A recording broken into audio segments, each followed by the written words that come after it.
안녕하세요. 톡톡사연 구독자 여러분. 저는 여태 사연을 보냈던 구독자들 중에서도 어린 나이에 속할 것 같은데요. 저는 29살, 한창 청춘으로 매일이 아름답고 찬란해야 할 나이임에도 불구하고 벌써 인생에서 큰 일을 몇 번이나 겪은 것도 모자라서 최근에 겪게 된 일을 통해 삶의 무게를 제대로 짊어지게 된 어린 구독자입니다. 말만 거창하지 이제 30대가 되는 나이에 무슨 삶의 애환을 뭘 알고 삶의 무게가 무거워봤자 얼마나 무겁냐 그렇게 생각하실 수 있는데요. 제가 이렇게 애늙은이로 자라버린 데는 정말 그만한 이유가 있습니다. 사연을 듣고 계신 분들에게 한번 여쭤보고 싶어요. 여러분에게 가족은 어떤 의미인가요? 톡톡 사연에 올라오는 사연을 들으면 가족과 정말 다시 안 보일 것처럼 싸우기도 하고 또 죽을 힘을 다해서 가족을 지켜내기도 하고 어쨌든 제가 사연을 들으면서 가장 부러웠던 것 중에 하나가요. 모든 사연들이 가족에 대한 애정을 바탕으로 하고 있다는 생각이 들어서였어요.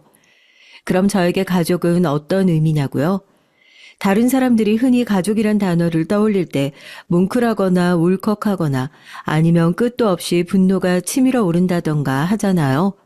그런데 저한테 가족이란 단어는요, 참 낯설어요. 가족이 대체 뭘까? 가족이라는 게 뭐길래 평생 올가미처럼 내 목을 이렇게 조르고 내가 누구보다 행복하고 앞으로 나아가야 할 시기에 발목을 잡을까? 그런 생각뿐입니다. 가족한테 미움, 화남, 이런 감정들을 갖는 것조차 저에겐 사치라는 생각이 들어요. 그런데 최근 저에게 생겨난 정말 드라마보다 더 드라마 같은 얘기를 통해 저도 가족이란 단어를 제 인생에서 다시 써보고 있는 중입니다. 가족이란 단어가 왜 낯설까? 이걸 설명하면 제 얘기가 조금 더 쉽게 풀어낼 수 있을 것 같아요. 가족이 저에게 낯선 이유는 사는 동안 진정한 가족이 제 곁에 한순간도 함께한 적이 없었기 때문입니다. 정확하게 말하면 9살, 초등학교 2학년 이후로 저에게서 가족이란 단어가 영영 사라져버렸어요. 눈치가 빠른 분들은 여기서 벌써 제 사연을 눈치채셨을 것 같은데, 네, 저는 9살 때 저를 낳아주신 어머니로부터 버림받은 존재예요. 사연을 들으신 분들께서 기억나는 가장 어린 시절의 기억이 뭔가요? 누군가에게 물어보면 가족들의 손을 잡고 꽃놀이를 갔던 기억이라든가 하다못해 형제자매랑 크게 다퉜던 기억, 이런 기억들이 가장 어렸을 때 내 기억의 시작이라고 얘기하겠지만 제 기억은 슬프게도 그렇지 못합니다. 어렸을 때 기억을 떠올리면 몸도 마음도 아프기만 해요. 가장 어렸을 때 기억은 모두 제가 9살 정도 됐을 때 그 시점에 머물러 있습니다. 먼저 제 손을 잡고 어디론가 막 뛰어가던 엄마의 손을 놓쳐서 돌부리에 걸려 넘어졌던 기억이에요. 이마가 크게 찢어져서 눈을 뜨기도 힘들고 아픔에 목 놓아 울던 제 입을 엄마는 손바닥으로 억지로 틀어막고 계속해서 어디론가 도망갔던 기억이 우선 떠오르네요. 그 기억을 아직도 선명하게 떠올릴 수 있었던 이유는 아마 그날 돌부리에 걸려 넘어져 찢어진 것으로 추정되는 제 이마에 남아있는 손가락 2마디만한 흉터 때문일 거예요. 그렇게 어렸을 때 기억을 떠올리면 이마만 붙잡고 시큰거리면 참 좋을 텐데요. 이마보다 더 시큰거리는 곳이 바로 제 마음입니다. 이어지는 기억은 엄마가 나를 버렸던 기억이거든요. 제 몸보다 더 큰 가방을 질질 끌고 저를 어디론가 데려갔던 엄마는 저를 보고 그러셨어요. 너 좋아하는 초콜릿 사올게. 오래 안 걸릴 거야. 저기 밑에 슈퍼 보이지? 저기까지 가는데 길이 너무 험해서 같이 가면 초콜릿도 못 먹고 또 어디 걸려서 넘어지면 크게 다치기만 하니까 여기서 잠깐만 기다리고 있어. 눈 감고 100만 세면 엄마가 너 제일 좋아하는 초콜릿 이만큼 큰 걸로 사가지고 올게. 알았지? 모르겠어요. 그때 당시에도 묘하게 불안한 무언가가 있었나 봐요.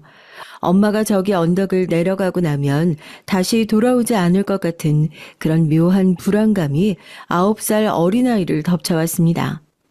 이대로 떼를 써서 엄마를 붙잡고 이 무거운 가방을 질질 끌고 저 언덕을 내려가느냐, 아니면 여기서 얌전히 엄마와 초콜릿을 기다릴 것이냐.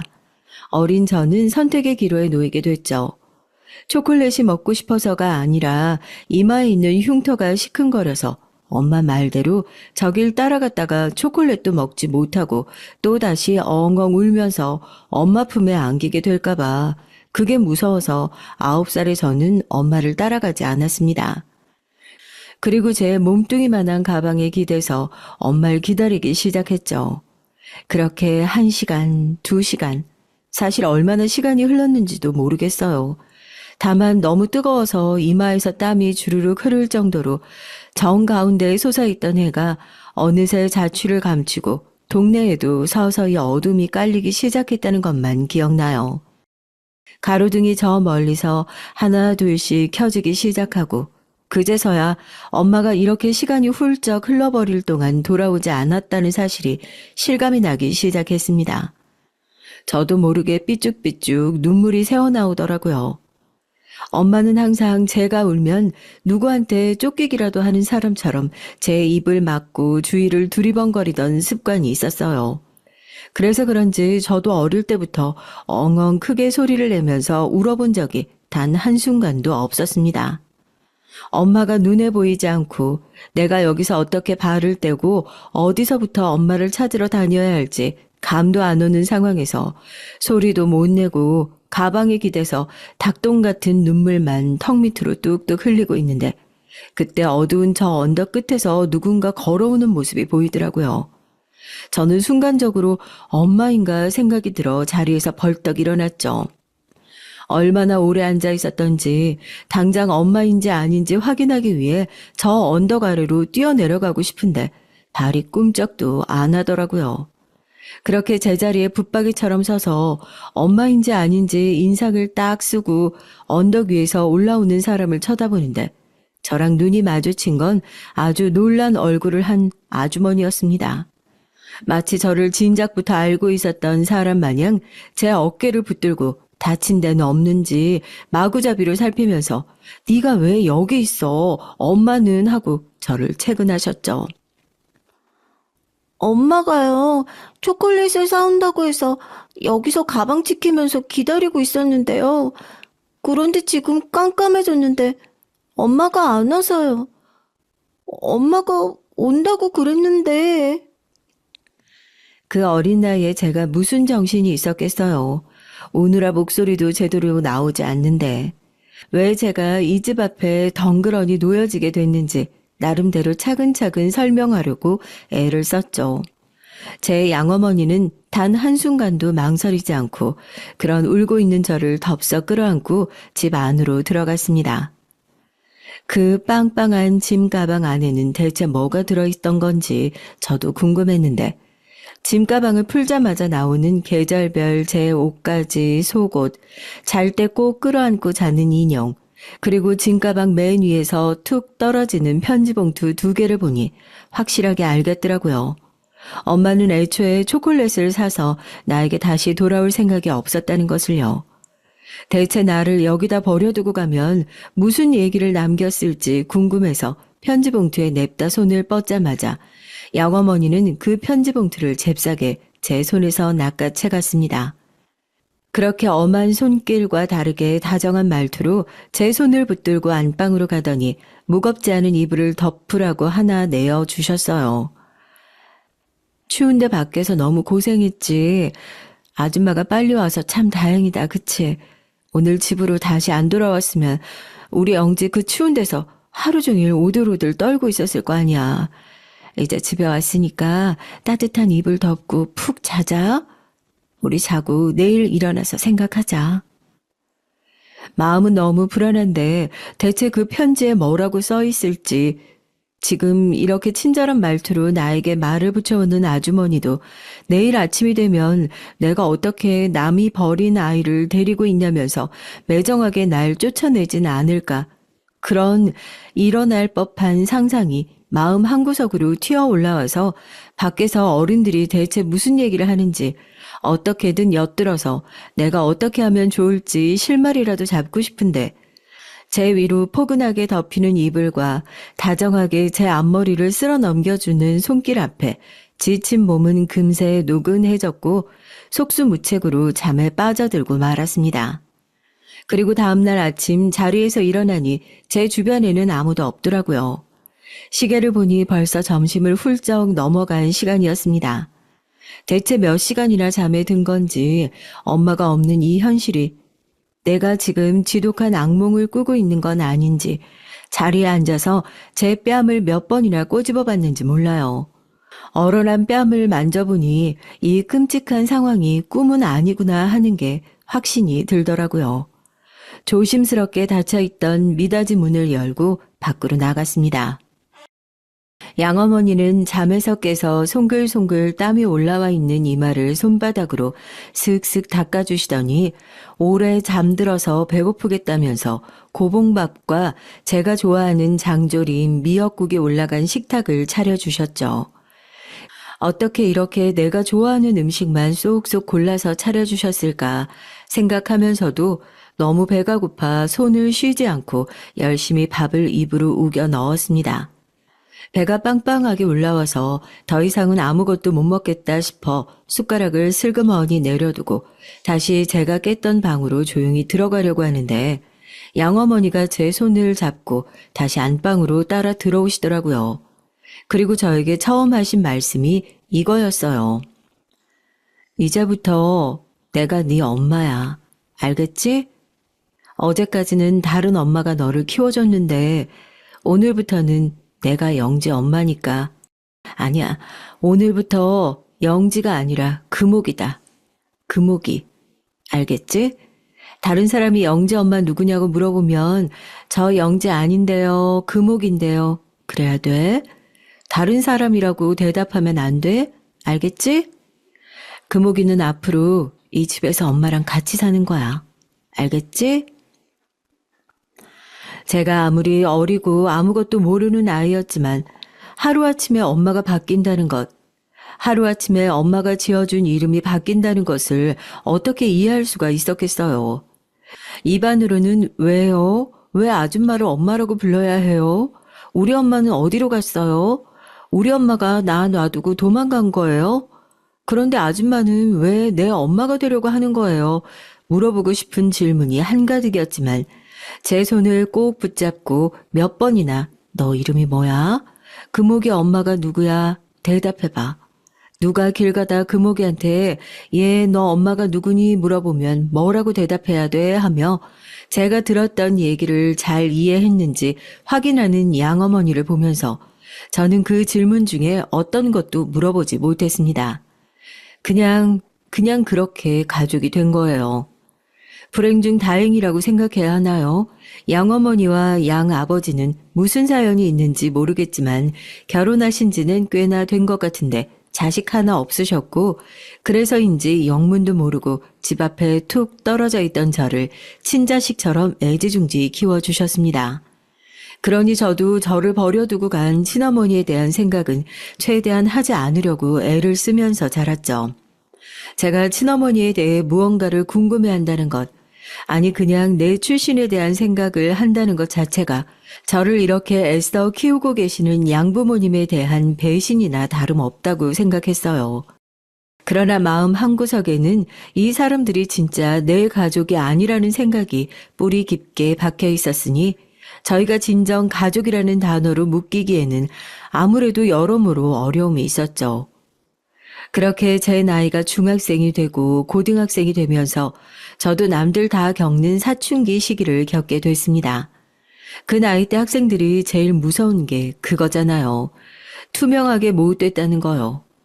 한 동네에서만 계속 살았으니 다들 제가 있는 자리에선 입 밖으로 꺼내지 않았어도 어느 날 갑자기 동네에 나타난 아이라는 꼬리표는 저를 늘 따라다녔습니다. 그리고 투명하게 못된 아이들은 그걸 빌미로 저를 괴롭히기 시작했고요. 야, 내가 우리 엄마한테 들었는데 쟤네 아빠 원래 애 못 낳는다던데? 엄마 아빠 둘 다 병 걸려서 애 못 낳는데 쟤를 어떻게 낳았겠냐?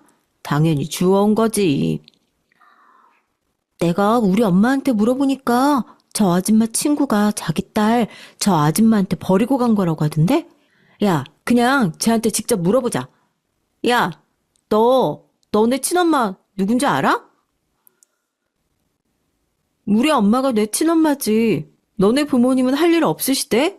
집에서 니네 붙잡고 그런 얘기나 하는 거 보면 얼마나 한심하게 사는지 안 봐도 알겠다. 9살 때 약속했던 대로 누가 봐도 수상하게 나타난 저였지만 단 한순간도 다른 사람에게 친엄마가 따로 있다. 나도 알고 있다. 지금 엄마는 사실 양어머니다. 이런 얘기를 한 적이 없어요. 오히려 저는 그렇게 저를 공격해오는 사람들로부터 저를 방어하기 위해 고슴도치처럼 누군가 다가오면 가시를 뾰족하게 세우고 언제든 반격하기 위해 준비되어 있는 그런 뾰족한 사람으로 자라게 됐습니다. 그러면서 드디어 저에게도 저를 버리고 갔던 친모에 대한 증오감이 타올랐던 것 같아요. 왜 키울 자신도 없는 나를 낳아서 나를 버리고 갔는데도 아직까지 친모의 꼬리표가 따라붙는 인생을 살게 만든 거지 하고요. 그런 제가 도망칠 수 있는 유일한 곳은 공부뿐이었습니다. 늘 저에게 시비를 걸어오는 반 친구들은 너무나 멍청해 보였고 그래서 아무와도 친하게 지내고 싶지 않았어요. 공부를 열심히 하기 시작하고 학급 1등, 전교 1등, 전국권에서 등수가 불리기 시작하면서부터 그런 말도 안 되는 이유로 저를 괴롭히는 아이들이 눈에 띄게 줄었습니다. 학교에서 저를 대하는 태도가 달라지면서 아이들도 어렴풋이 쟤는 함부로 건드리면 안 되는 애, 그렇게 보이지 않는 서열이 생긴 것 같아요. 입시가 전부인 세상에서 성적이 높다는 것은 그런 의미구나 깨닫고 나서 더욱 공부에 매진했습니다. 지금 생각해보면 참 이상했던 게요. 그 나이 때쯤 되면 보통 알잖아요. 우리 집이 잘 사는 축에 속하는지 못 사는 축에 속하는지. 부모님이 아무리 들키기 싫어도 용을 써도 애들끼리 그 나이 때부터 자기 집 사정에 대해 눈치껏 알게 돼 버리잖아요. 제가 생각했을 때 저희 집은 오히려 그렇게 선을 쭉 그어놨을 때 못 사는 축에 속하는 집안이었거든요. 그렇기 때문에 동급생들의 표적이 되기가 더 쉬웠던 거고요. 그런데 저희 양부모님은 그런 집안 사정을 가지고 있음에도 불구하고 저에게 한정된 문제라면 아끼지 않고 돈을 쓰셨습니다. 어쩔 땐 이 집이 절대 부자가 될 수 없는 이유는 나 때문이 아닐까 할 정도였어요. 덕분에 저는 걱정 없이 공부에만 매진할 수 있었지만 한편으로 대체 이 모든 것들을 언제 어떻게 갚아야 할까 늘 그게 말 못한 부담이었던 것 같아요. 그런 저에게도 그런 양부모님의 아낌없는 사랑을 되갚을 수 있는 기회가 주어졌습니다. 바로 입시였어요. 학교에서는 전국권에서 이 정도 성적이라면 수시가 아니라 정시로라도 서울대에 도전해 볼 수 있는 성적이라고 부추겼고 다들 어느 학교에 갈지 들떠 있었던 그 시기에 정작 대학을 골라갈 수 있을 거라고 제일 많은 선택지를 받았던 저만 심드렁한 상황이었죠. 그러던 저에게도 인생에서 처음으로 뚜렷한 목표를 가져보게 된 계기가 있었는데요. 우습게도 반 친구가 지나가듯이 했던 말 한마디서부터였습니다. 우리 사촌 언니가 그러는데 좋은 대학을 나와야 대기업을 들어가고 그래야 돈을 많이 번다고 하더라? 그것뿐인 줄 알아? 서울대, 연세대, 고려대 이런 데 가잖아? 완전 걸어다니는 중소기업이래. 과외만 해도 한 달에 몇백만 원은 그냥 번다고 하던데? 서울대라는 메리트보다 서울대에 들어가면 원 없이 돈을 벌 수 있다는 그 말 한마디에 대학을 결정하게 됐습니다. 집에서 아무도 저에게 돈을 많이 쓴다 구박한 적도 돈을 많이 벌어와야 한다 압박한 적도 없었지만 대학을 결정짓는 순간 저는 혼자 느꼈던 부채의식에서 해방될 수 있다는 사실에 뛸 듯이 기뻤던 것 같아요. 그렇게 저는 모두가 꿈에 그리던 서울대에 입학하게 됐고 의도가 불순하긴 했지만 확실히 대학은 제 인생의 터닝포인트가 됐습니다. 서울대만 들어가면 과외로만 한 달에 몇백만 원은 그냥 번다. 걸어다니는 중소기업이다 라고 했던 친구들의 말은 영 빈말은 아니더라고요. 고등학교 성적표와 함께 과외 선생님으로 제 정보를 등록해 두자마자 자식 입시에 열을 올리는 대치동 학부모들이 줄을 지어 연락을 해왔습니다. 덕분에 대학에 입학한 이후로는 양부모님에게 생활비 한 번을 받아본 적이 없는 것 같아요. 두 분은 생활에 여유가 없는 게 아니니까 그렇게 과외에 목매달면서 살지 않아도 된다. 혹시라도 그런 걸 하면서 내 공부나 생활에 방해가 된다면 언제든지 관둬라 말씀하셨지만 어느 순간부터 과외가 저에게도 단순한 돈벌이 수단을 넘어서게 됐어요. 애들이 너보고 뭐라는 줄 알아? 돈독이 올라도 단단히 올랐대. 나도 너 보면 참 신기하단 말이야. 집도 그렇고 하고 다니는 것도 그렇고 그렇게 어렵게 사는 애는 아닌 것 같은데 또 당장 학비도 못 낼 사람처럼 과외를 하질 않나. 또 다른 애들처럼 그렇게 벌어서 가방 사고 뭐하고 사치를 부리나 하면 또 그것도 아니지. 성적은 항상 상위권으로 유지하지. 너 뭐 나중에 서울대 출신 학원 강사 이런 거라도 하려고 그러는 거야? 굉장히 이상한 사람처럼 보일 걸 알고 있는데요. 과외를 하기 위해서는 보통 학생의 집으로 가는 경우가 대부분이잖아요. 그렇게 과외 선생님이 학생 집을 방문하면 어머니들께서 오로지 제 자식 잘 봐달라는 이유 하나만으로 과외 선생님인 저를 그렇게 잘 대해 주실 수가 없거든요. 전 그게 참 좋더라고요. 저를 앉혀놓고 본인 자식을 진심으로 걱정하고 사랑하는 마음을 여실히 보여주는 어머님들의 모습을 보면서 저도 모르게 뭔가 위안을 얻고 있었던 것 같아요. 어렸을 적 받아보지 못했던 친어머니에 대한 사랑이나 뭐 비슷한 감정들이요. 수많은 과외 수업을 하면서 이 문을 열면 나를 버리고 갔지만 어딘가에서 잘 살고 있을 우리 엄마가 혹시 거짓말처럼 나를 맞아주지 않을까 그런 말도 안 되는 거짓말 같은 상상을 했던 적도 많아요. 대학을 졸업할 때까지 친어머니를 마주치는 기적은 일어나지 않았지만 과외로 일반 대학생들이라면 상상도 할 수 없는 돈을 벌었던 것 같습니다.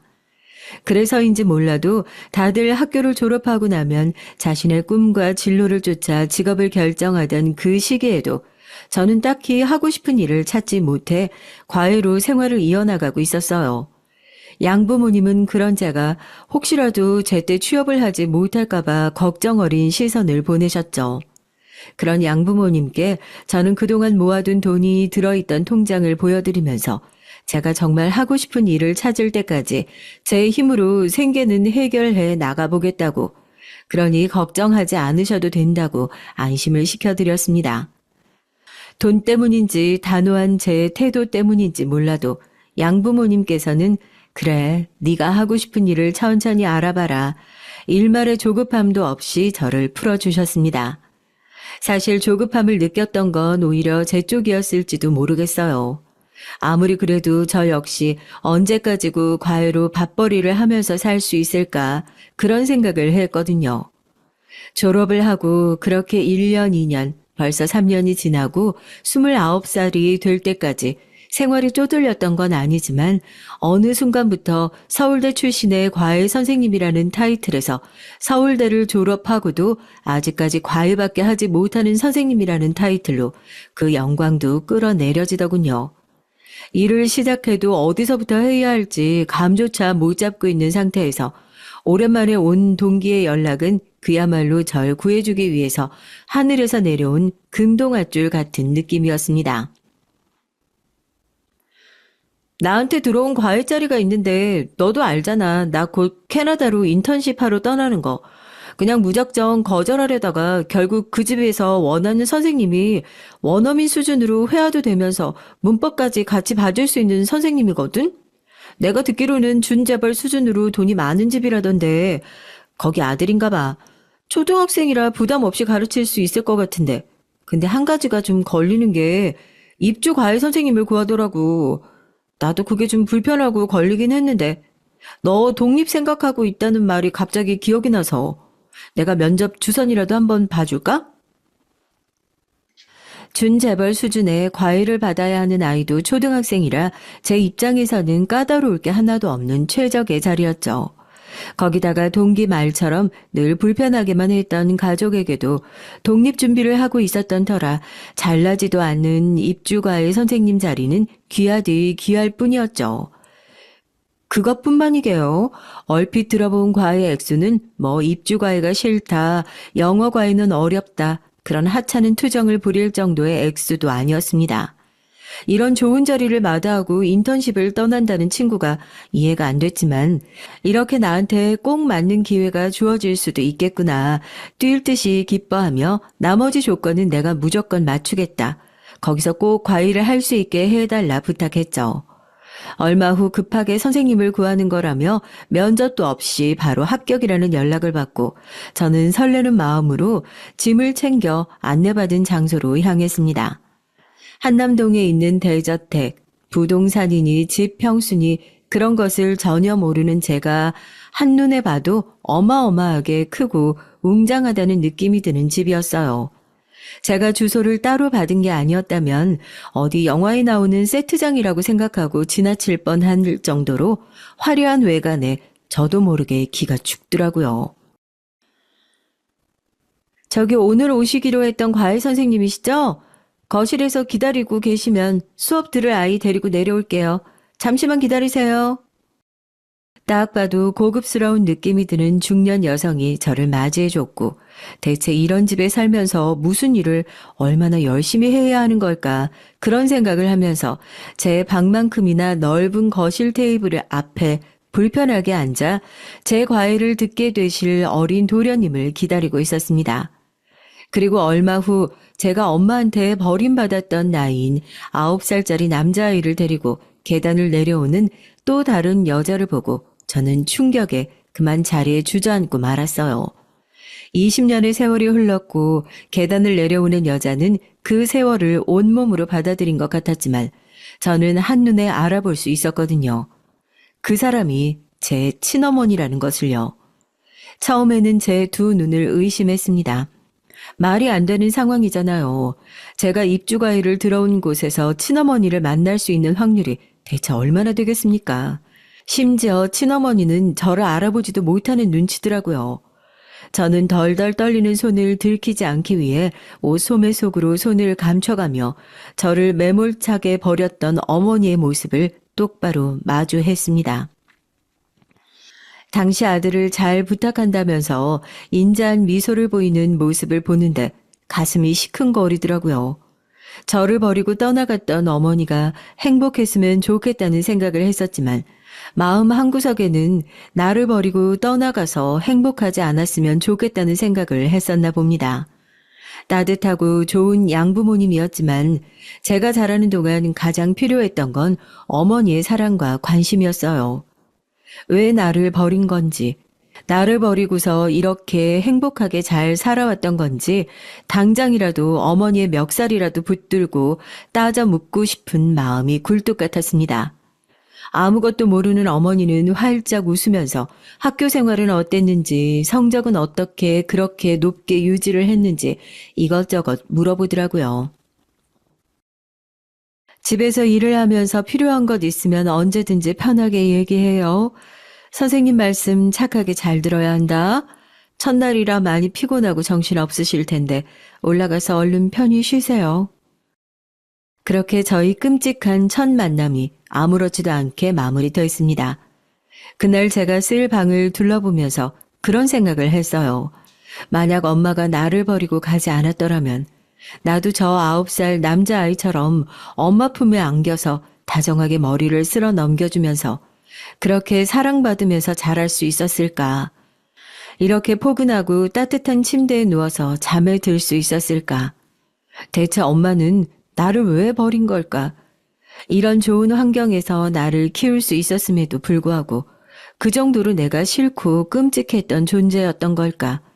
생각을 하면 할수록 점점 더 깊은 동굴 속으로 빨려 들어가는 느낌이었습니다.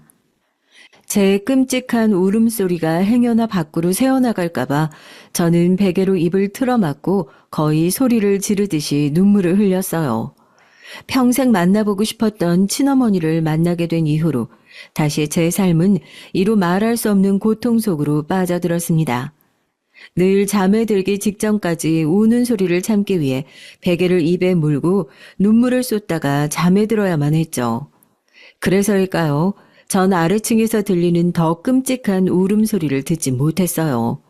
이 집에서 뭔가 잘못된 일들이 일어나고 있다는 걸 깨달았던 건 저도 이 말도 안 되는 생활에 점차 익숙해져 가고 있던 어느 여름날이었습니다.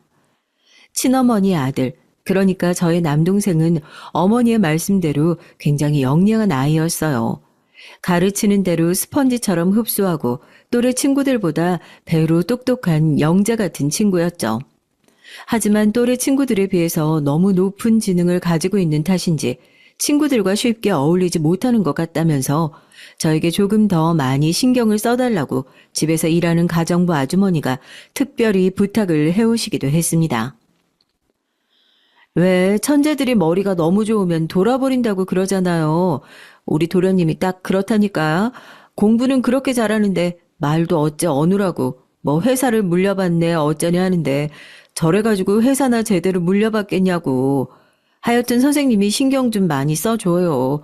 친구도 없고 사람도 얼마나 싫어하는지 몰라요. 그래도 선생님은 마음에 드는지 옆에 앉아서 얌전히 공부도 하고 그러더라고. 참 신기하지 그것도. 모자란 것 없이 이 큰 집에서 다 누리면서 사는데도 뭐가 아쉬워서 마음도 입도 꾹 닫고 그렇게 사는지. 친어머니는 미워도 그 어린아이까지 미워할 필요는 없잖아요. 이상하게 정이 가더라고요. 공부를 가르치는 것 외에도 시간이 날 때마다 마당에 나가 책을 읽어주고 시간을 보내면서 아이와 마음의 거리도 부쩍 가까워졌습니다. 어머니에 대한 복수심마저 잠시 잊을 정도로요. 그날도 수업이 끝나고 정원에 나가서 비눗방울을 불자고 보채는 아이를 데리고 나가는데 잠시 한눈을 판 사이에 돌부리에 걸려 넘어져 울기 시작한 겁니다. 어디 크게 다친 건가 덜컥 걱정이 돼서 물티슈로 손을 닦아주고 아이의 무릎을 걷어 올렸는데 종아리를 빼곡하게 가득 채운 멍과 상처를 보고 깜짝 놀라 물었어요. 누가 그런 거냐고요. 그때까지만 해도 저는 당연히 제 친어머니가 범인일 거라고 의심하고 있었거든요.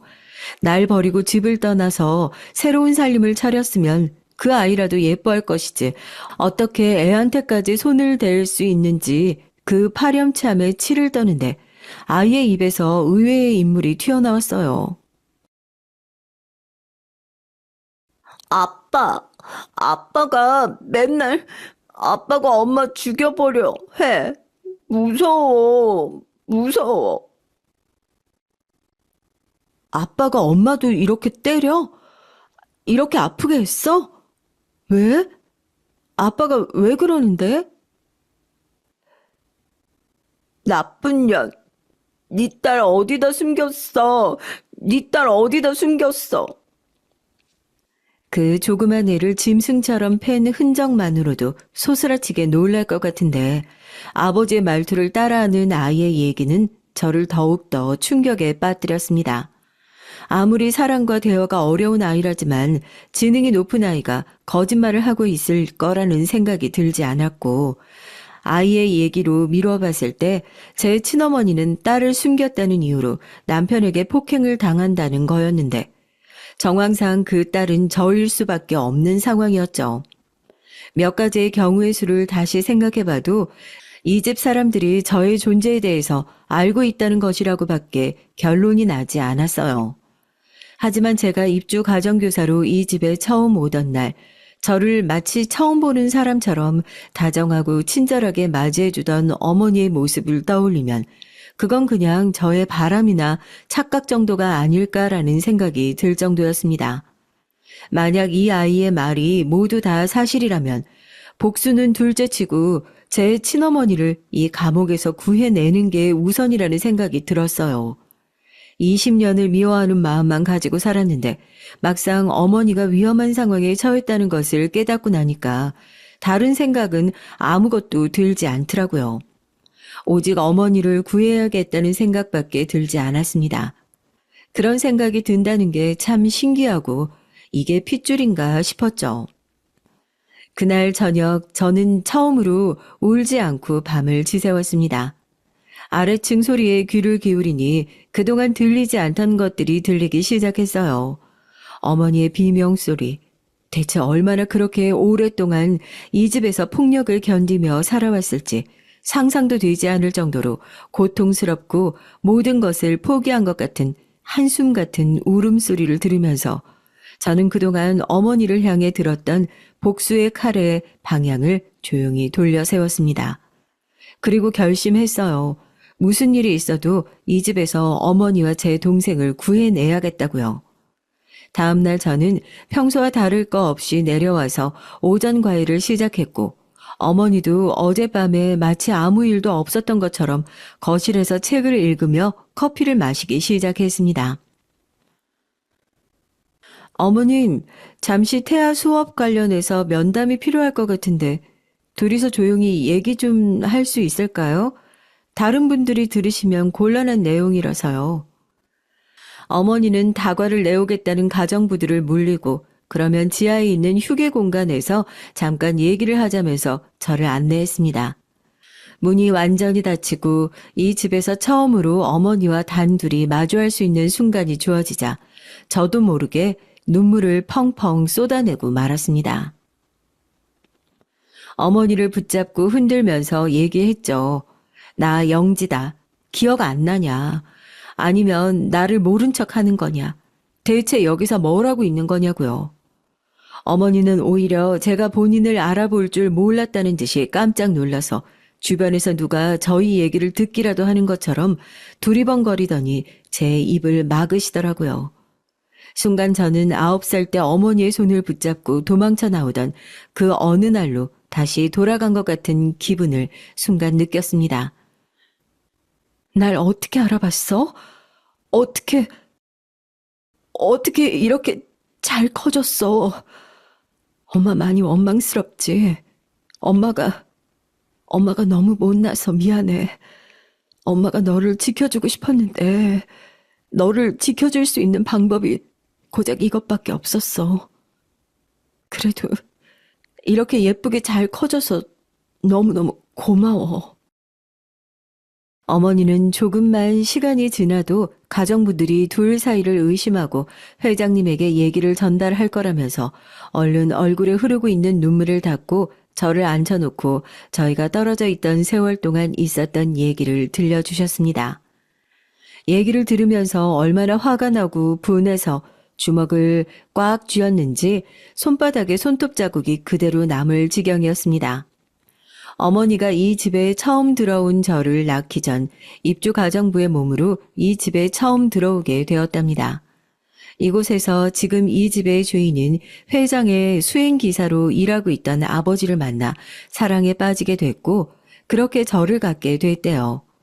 부모 형제 없이 오로지 의지할 사람이라고는 서로밖에 없었던 저희 부모님의 사랑은 그렇게 오래가지 못했답니다. 자기가 원하는 것은 모두 가져야 직성이 풀렸던 이 집의 회장님은 일개 가정부 주제에 자기의 마음을 계속해서 받아주지 않는 어머니를 그 누구보다 괘씸하게 생각했고 결국 자신의 마음을 받아주지 않는 이유가 아버지와 어머니 뱃속에 생긴 저라는 사실까지 알게 된 겁니다. 아버지는 뱃속에 있는 저라도 살리기 위해서 어머니와 저를 이 집 밖으로 먼저 내보내셨고 그렇게 몇 년 동안 이 집에서 회장의 이유 없는 폭력과 구타를 견뎌내다 결국 먼저 세상을 뜨셨대요. 이 집에서 일하고 있던 가정부를 통해 그 소식을 전해 들은 어머니가 아버지의 마지막 가는 길이라도 보고자 갔던 장례식장에서 덜미를 잡히게 됐고 거처를 들킨 어머니는 이 집으로 다시 돌아오기 전에 그래도 본인이 가장 믿고 의지하던 친한 친구의 집에 저를 맡기고 들어오셨던 거였죠. 그 얘기를 듣는데 정신이 아득하더라고요. 얼굴도 기억하지 못하는 아버지와 오랜 세월 증오의 감정만 가득 안고 살아왔던 어머니. 모두 저 하나를 살리기 위해서 본인의 인생을 그렇게 내던져 왔다는 사실과 사람의 목숨을 파리 목숨만도 못하게 여기고 사람을 마치 본인이 가져야 하는 장난감 정도로 여기는 이 집 회장님의 파렴치함에 화가 가득 차올라서 목구멍으로 용암이 끓어오르는 느낌이었습니다. 그렇게 나온 애가 저 애야. 네 입장에서는 미울 수밖에 없겠지만 나 때문에 아무 잘못도 없는 저 어린애는 어렸을 때부터 자기 아버지한테 오만 학대는 다 당하면서 살아왔어. 저렇게 사회성이 부족하고 말도 제대로 하지 못하는 것도 결국엔 다 아버지의 폭행, 더 거슬러 올라가서 내 탓인 것만 같아서 미안하구나. 내 품으로 낳고 내 손으로 기른 자식들 하나 지킬 수 없는 내가 너무 한심하고. 그때 제가 어머니의 손을 잡고 그랬어요. 여기서 포기하고 주저앉지 말라고요. 엄마가 결국 어떻게라도 내 얼굴을 다시 보고 싶어서 입주 가정교사로 이 집에 나를 다시 불러들일 생각을 했던 것처럼 머리를 맞대고 이 집을 나갈 궁리를 해보자고요. 포기하는 순간 시도도 해보지 않고 저 짐승 같은 인간한테 지는 거라고. 어머니의 눈을 빤히 쳐다보면서 얘기를 했습니다. 앞으로 우리 계획은 여기서만 얘기하고 이 방을 나서는 순간 우린 다시 모르는 사람이 되는 거라고요. 그렇게 어머니와의 우연한 만남이 우연이 아닌 필연이라는 것을 알게 된 이후로 저희는 집안 사람들의 눈을 피해 지하실에 모여 이 집안을 무너뜨릴 계획을 세우기 시작했습니다. 저는 오랫동안 사고로 돌아가신 줄로만 알고 있었던 아버지의 죽음이 사실은 이 집안과 뿌리 깊게 연결되어 있다는 사실을 알고 난 후 더욱더 이 사건에 매달리게 됐어요. 제 잃어버린 세월에 대한 복수, 아버지의 죽음에 대한 복수, 어머니 가슴에 맺혀있는 그 깊은 상처에 대한 복수가 모두 제 손에 달려있다는 생각이 들더라고요. 그렇게 저는 이 집안 사람들의 눈을 피해서 저희 아버지의 죽음과 회장의 악행에 대해 하나 둘씩 파헤치기 시작했습니다. 최대한 의심을 피하기 위해 가정교사로서의 역할을 충실히 하면서 회장과 회장의 신복들의 눈을 피해 저희 어머니와 이복 동생에게 가한 폭행의 증거들을 모았어요. 가장 중요한 건 20년 전 저희 아버지의 살해 증거를 밝히는 것이었습니다. 가장 큰 증인이 되어주어야 할 당시 같이 일했던 가정부들은 이미 회장이 손을 써둔 상태인지 거처를 찾는 것도 쉽지 않은 상태였어요. 사람들이 다 잠들어 있던 밤 아무도 찾아오지 않는 지하실에 모아둔 증거를 펼쳐놓고 사건의 실마리를 어디서부터 잡으면 좋을지 머리를 싸매며 고민하고 있던 중 삐걱거리며 누군가 계단을 내려오는 소리가 들려 황급하게 책상 위로 늘어놓은 것들을 정리했습니다. 혹시라도 누군가 지금 이런 상황을 알게 될까 심장이 터질 것만 같았어요.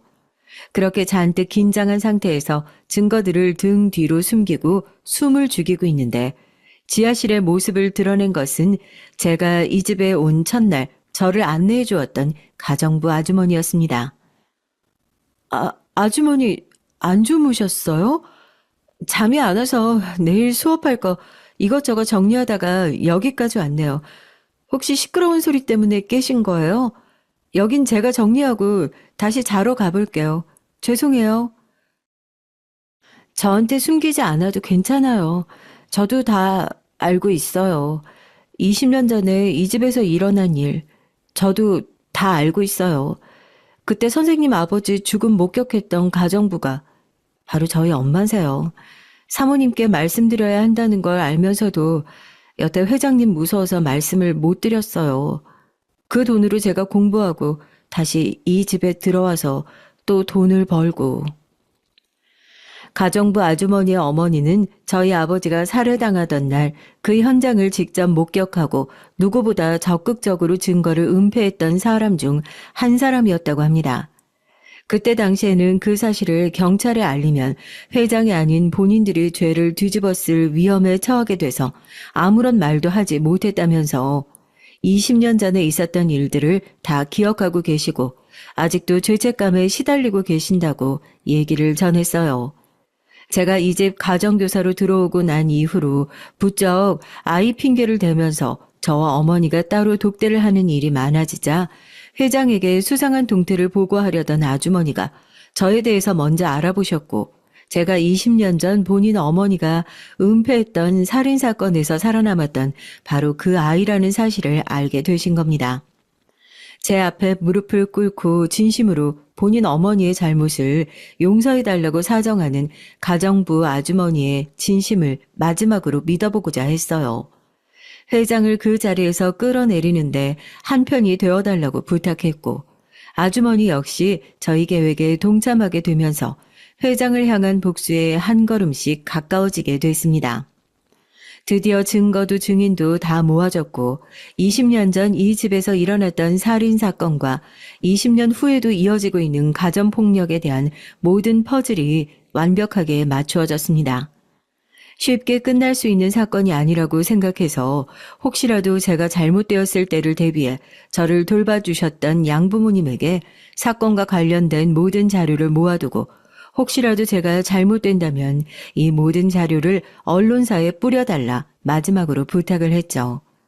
그리고 드디어 제 복수극의 주인공인 회장이 출장을 마치고 집으로 돌아왔습니다.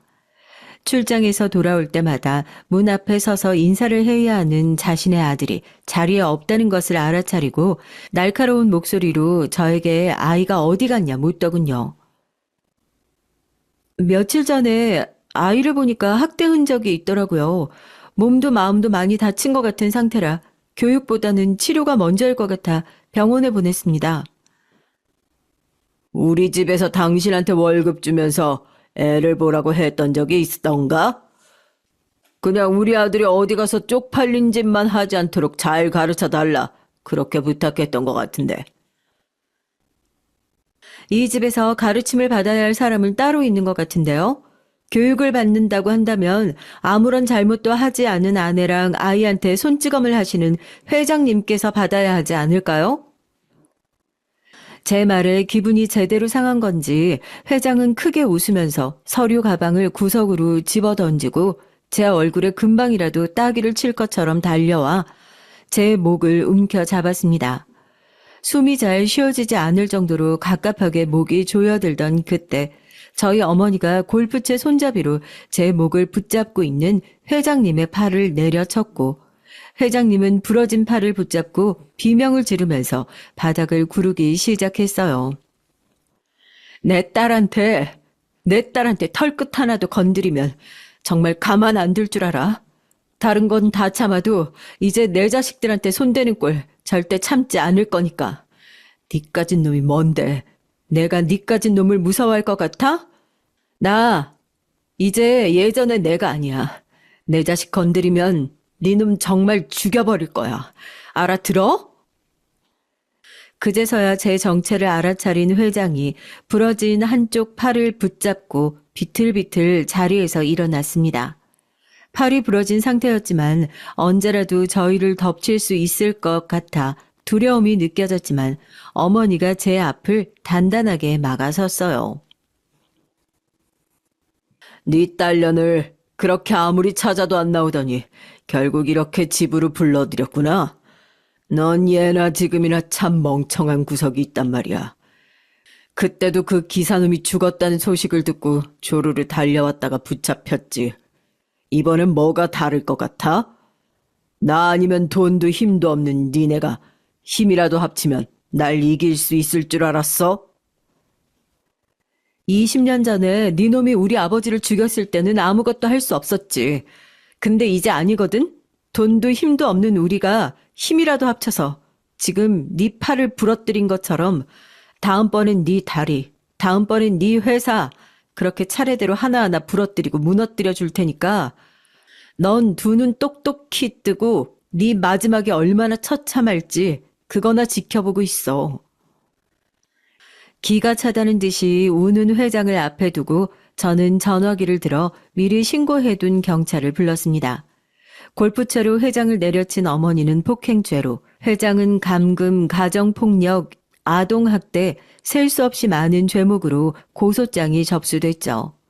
그 중에서는 20년 전 이 집에서 일어났던 끔찍한 살인 죄목도 포함되어 있었습니다.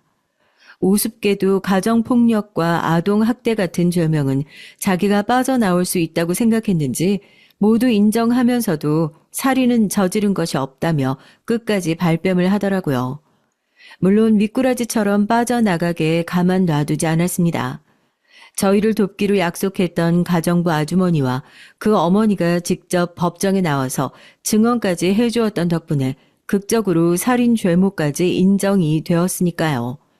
살인죄의 공소시효는 25년, 극적으로 어머니를 만난 것도 모자라서 저는 아버지의 억울한 죽음을 공소시효를 5년 앞두고 간신히 풀어드릴 수 있었습니다.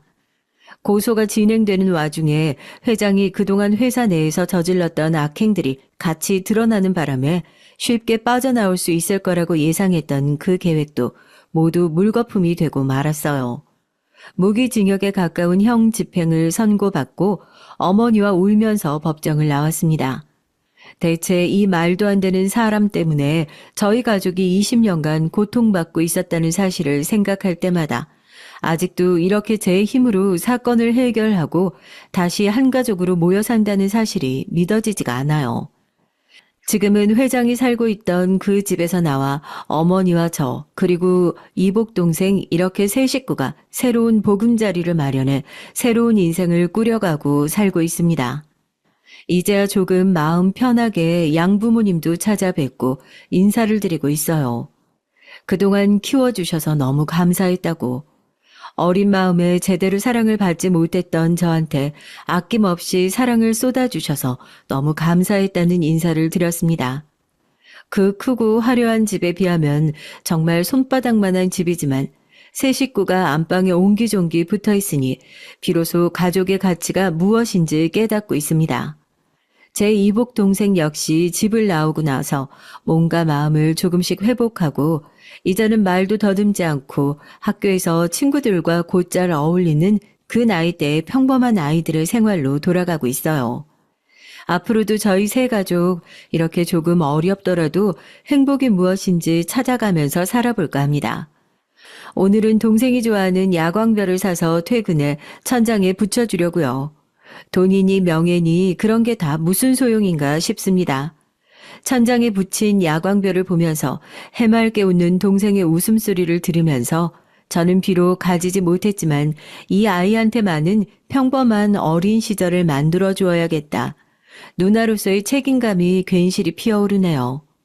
어머니의 이혼 절차며 재산 분할까지 이 싸움은 어찌 보면 지금부터가 제대로 된 시작일 수 있겠습니다. 그렇지만 가족들의 웃음소리와 행복을 원동력 삼아서 지치지 않고 계속해서 저 악과 싸워볼까 합니다. 저희 가족이 마지막에 승리의 깃발을 쟁취할 수 있도록 구독자분들께서 많은 응원 보내주세요. 그리고 제 얘기를 통해서 가족의 의미가 뭔지, 진정한 가족의 가치가 뭔지 다시 한번 생각해 볼 수 있는 기회가 됐으면 좋겠습니다. 그럼 이만 사연 마치겠습니다. 감사합니다. 안녕하세요. 저는 교육청에서 근무하고 있는 30대 후반의 여성입니다. 가정주부로 생활하던 제가 이렇게 갑자기 사회로 뛰어들게 된 것에는 웃지 못할 사연이 있는데요. 오늘 그 얘기를 좀 하려고 합니다. 저는 어릴 때부터 다른 사람들보다 뭐든 빨리 배우는 편이었어요. 거기다 기억력도 좋아서 뭘 가르쳐주면 잊는 법이 없었죠. 저희 어머니는 그런 저를 데리고 여기저기 다니시면서 각종 검사들을 시키셨고 그 결과 제가 꽤나 아니 매우 똑똑한 아이라는 것을 알게 되셨습니다. 그래서 저는 초등학교에 입학하기도 전부터 각종 개인 교사들에게 둘러싸여 살인적인 일정을 소화해야 했어요. 얼마나 끔찍했냐면요. 먹고 자는 시간을 제외하고는 무조건 공부, 공부, 공부. 정말 제 시간표는 공부로만 가득 찼죠. 그나마 불행 중 다행인 점은 제가 공부를 싫어하지 않는다는 사실입니다. 새로운 무언가를 배운다는 것이 너무나도 신나는 일이었거든요. 제가 이런 말을 하면 열의 아홉은 재수없다고 하시더라고요. 뭐 그래도 공부가 제일 쉬웠다는 것은 변함없는 사실이긴 합니다. 그런데 이게 또 어릴 때는 아무것도 모르니 어머니가 시키는 대로 했지만 사춘기가 지나면서 매일 공부만 한다는 사실에 화가 나더라고요. 다들 친구들끼리 노래방도 가고 영화도 보러 가는데 저는 그런 것들을 전혀 할 수 없었거든요. 어머니께서는 친구보다 월등히 뛰어난 제가 함께 어울리는 것은 에너지 낭비라고 말씀하시는 분이라 친구라는 단어를 입에 올리는 것도 쉽지 않았답니다. 그런 날들이 계속되자 저도 점점 지치더라고요.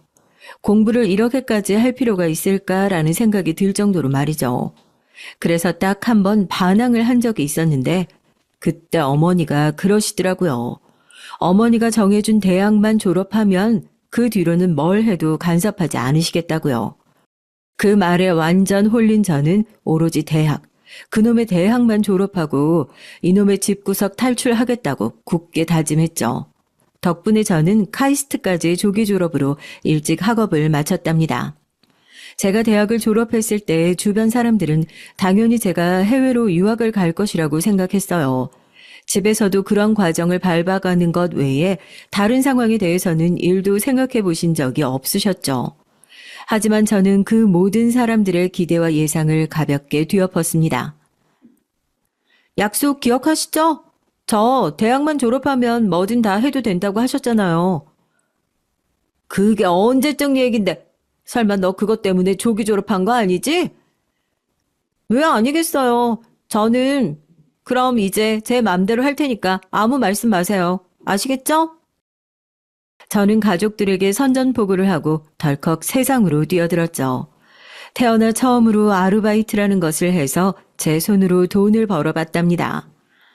이런 저의 기행은 가족들을 충격으로 몰아넣은 것은 물론이고 학교 교수님과 동기들까지 제가 머리에 이상이 생긴 건 아니냐고 걱정을 태산같이 했었죠.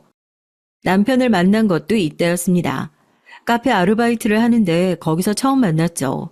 솔직히 이전까지 연애라고는 해본 적도 없는 저라서 처음 남편을 봤을 때 그 두근거림은 정말 잊고 싶어도 잊을 수가 없었답니다. 뭐가 그렇게 좋았냐고요? 그렇게 물어본다면 딱히 하나를 꼭 찍어 말할 수는 없지만 말이에요. 그렇게 만난 남편에게 제가 먼저 연락처를 물어봤어요. 데이트도 먼저 신청했고요. 남편은 뭐 이런 맹랑한 아가씨가 있나 싶었대요. 남편이랑 저랑 나이 차이가 좀 많이 나는 편이거든요. 딱 손가락 10개, 10살 차이인데요. 그래서 남편은 제가 자기를 놀린다고 생각했다고 하더라고요. 하여튼 이렇게 시작된 저의 첫사랑은 뜨겁고 열정적이었으며 행복 그 자체였죠. 연애가 점점 길어지면서 저희 집에서는 제가 언제 정신 차리고 유학을 가나 슬슬 제게 눈치를 주기 시작하셨습니다. 1년이면 놀 만큼 놀았으니까 이제 정신 차리고 유학 갈 준비해. 유학이요? 무슨 말씀이세요? 저 대학만 졸업하면 공부 얘기 절대 안 하신다고 하셨잖아요. 너는 머리도 똑똑하다는 애가 살이 분별이 그렇게 안 되니? 다 너 잘 되라고 이러잖아. 아니 솔직히 오라는 대학 다 마다하고 한다는 게 겨우 아르바이트? 연애? 그런 건 너하고 전혀 어울리지도 않으니까 이제 그만하고 엄마가 시키는 대로 유학 수속이나 밟자. 안 그래도 교수님이 싫어요. 저는 지금이 좋아요. 저하고 어울리는지 안 어울리는지 제가 결정할 거예요. 저도 이제 성인이라고요. 저는 절대 유학을 갈 수 없다고 말했지만 씨알도 먹히지 않았죠. 어머니께서는 저의 생각 따위는 안중에도 없으셨거든요. 무엇보다도 어머니께서 강하게 나오시면 제가 알아서 숙이고 들어갈 것이라 생각하셨어요. 하지만 저는 절대로 2번 다시 어머니께서 정해둔 삶을 살 생각이 전혀 없었습니다. 정말 매일이 전쟁이었어요. 어머니께서는 제가 쓸데없는 고집을 부린다고 화를 내셨고 저는 죽어도 다시 공부를 하지 않겠다고 버텼죠. 그런데 그때 제게 너무나도 엄청난 일이 생겨버리고 말았습니다. 덜컥 임신을 한 거예요. 분명 피임을 한다고 했는데 아이가 생겼더라고요. 처음 병원에서 임신이라는 소식을 들었을 때 저는 아무것도 생각할 수가 없었어요. 새로운 생명이 제 속에 있다니요. 얼떨떨하면서도 내가 엄마가 된다는 사실이 행복해 미칠 것 같았죠. 남편 역시도 저처럼 기뻐해 줬습니다. 하지만 저희 가족들은 아니었어요. 뭐? 애를 가져... 결혼도 안 한 녀석이 지금 무슨 소리를... 남들 보기 부끄럽지도 않어? 내가 사랑하는 사람과 생긴 아이예요. 왜 부끄러워요? 우리 결혼할 건데? 결혼? 네가 무슨 결혼이야. 유학 준비 다 했는데. 당장 치워. 절대 허락 못한다. 제 아이예요. 어머니가 그런 말씀 하실 자격 없으세요. 내가 왜 그런 자격이 없어? 지금까지 네 인생 탄탄대로 만들어준 사람이 난데. 당장 일어나. 병원부터 가게.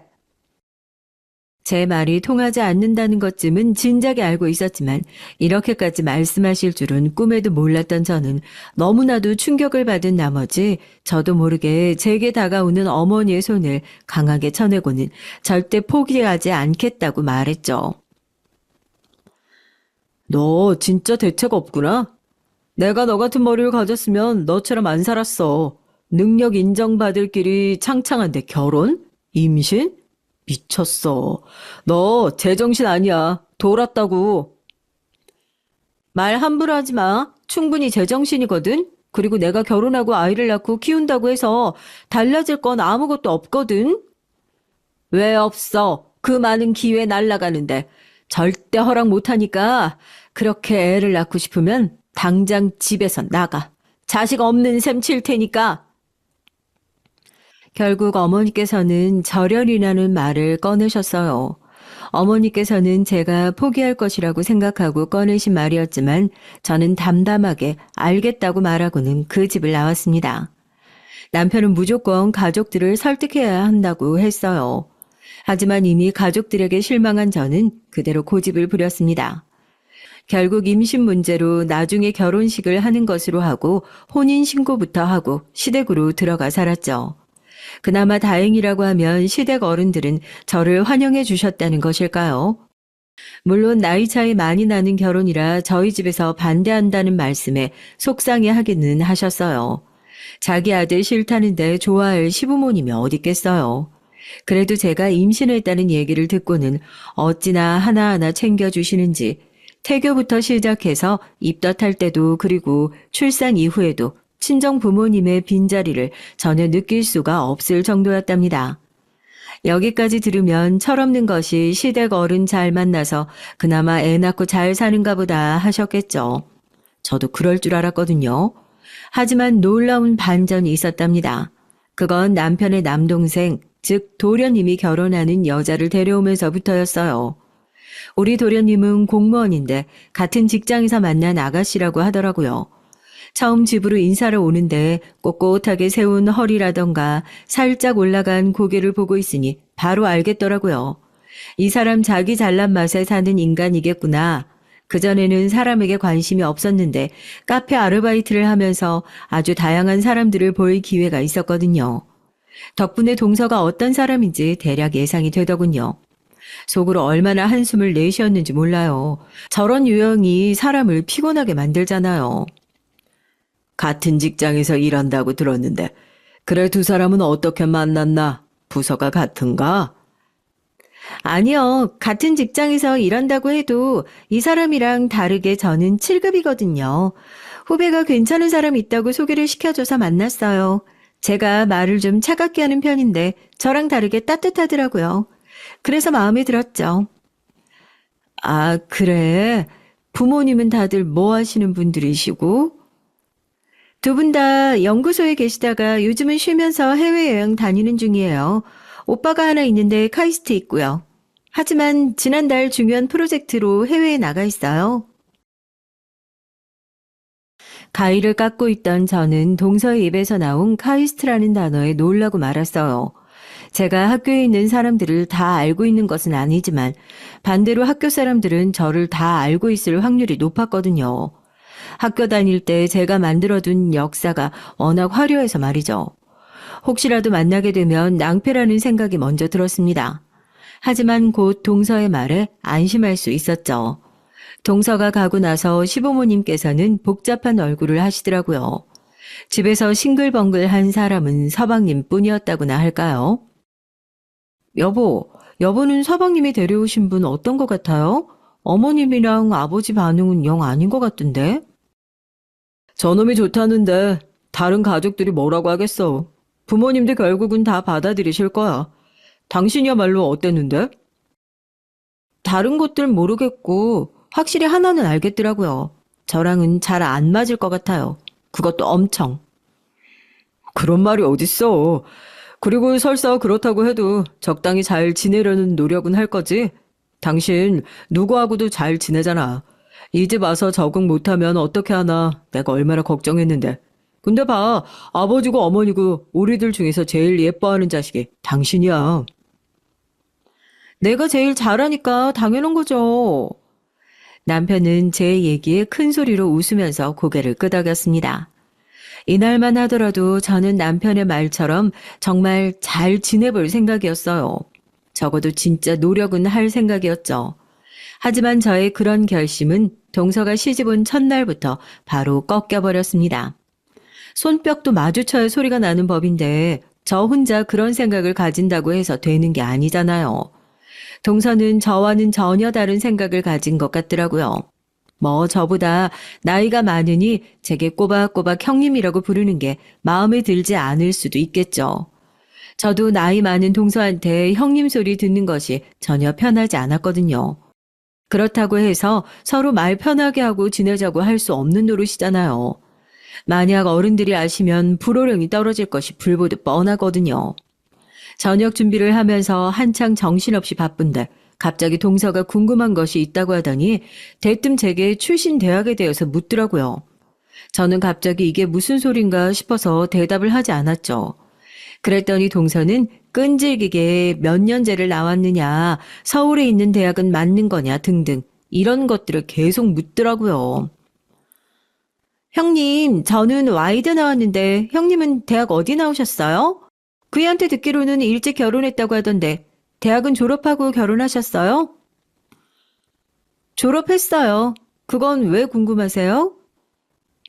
졸업은 하셨구나. 그런데 왜 어디인지 말 못하세요? 그이도 모르고 있다던데?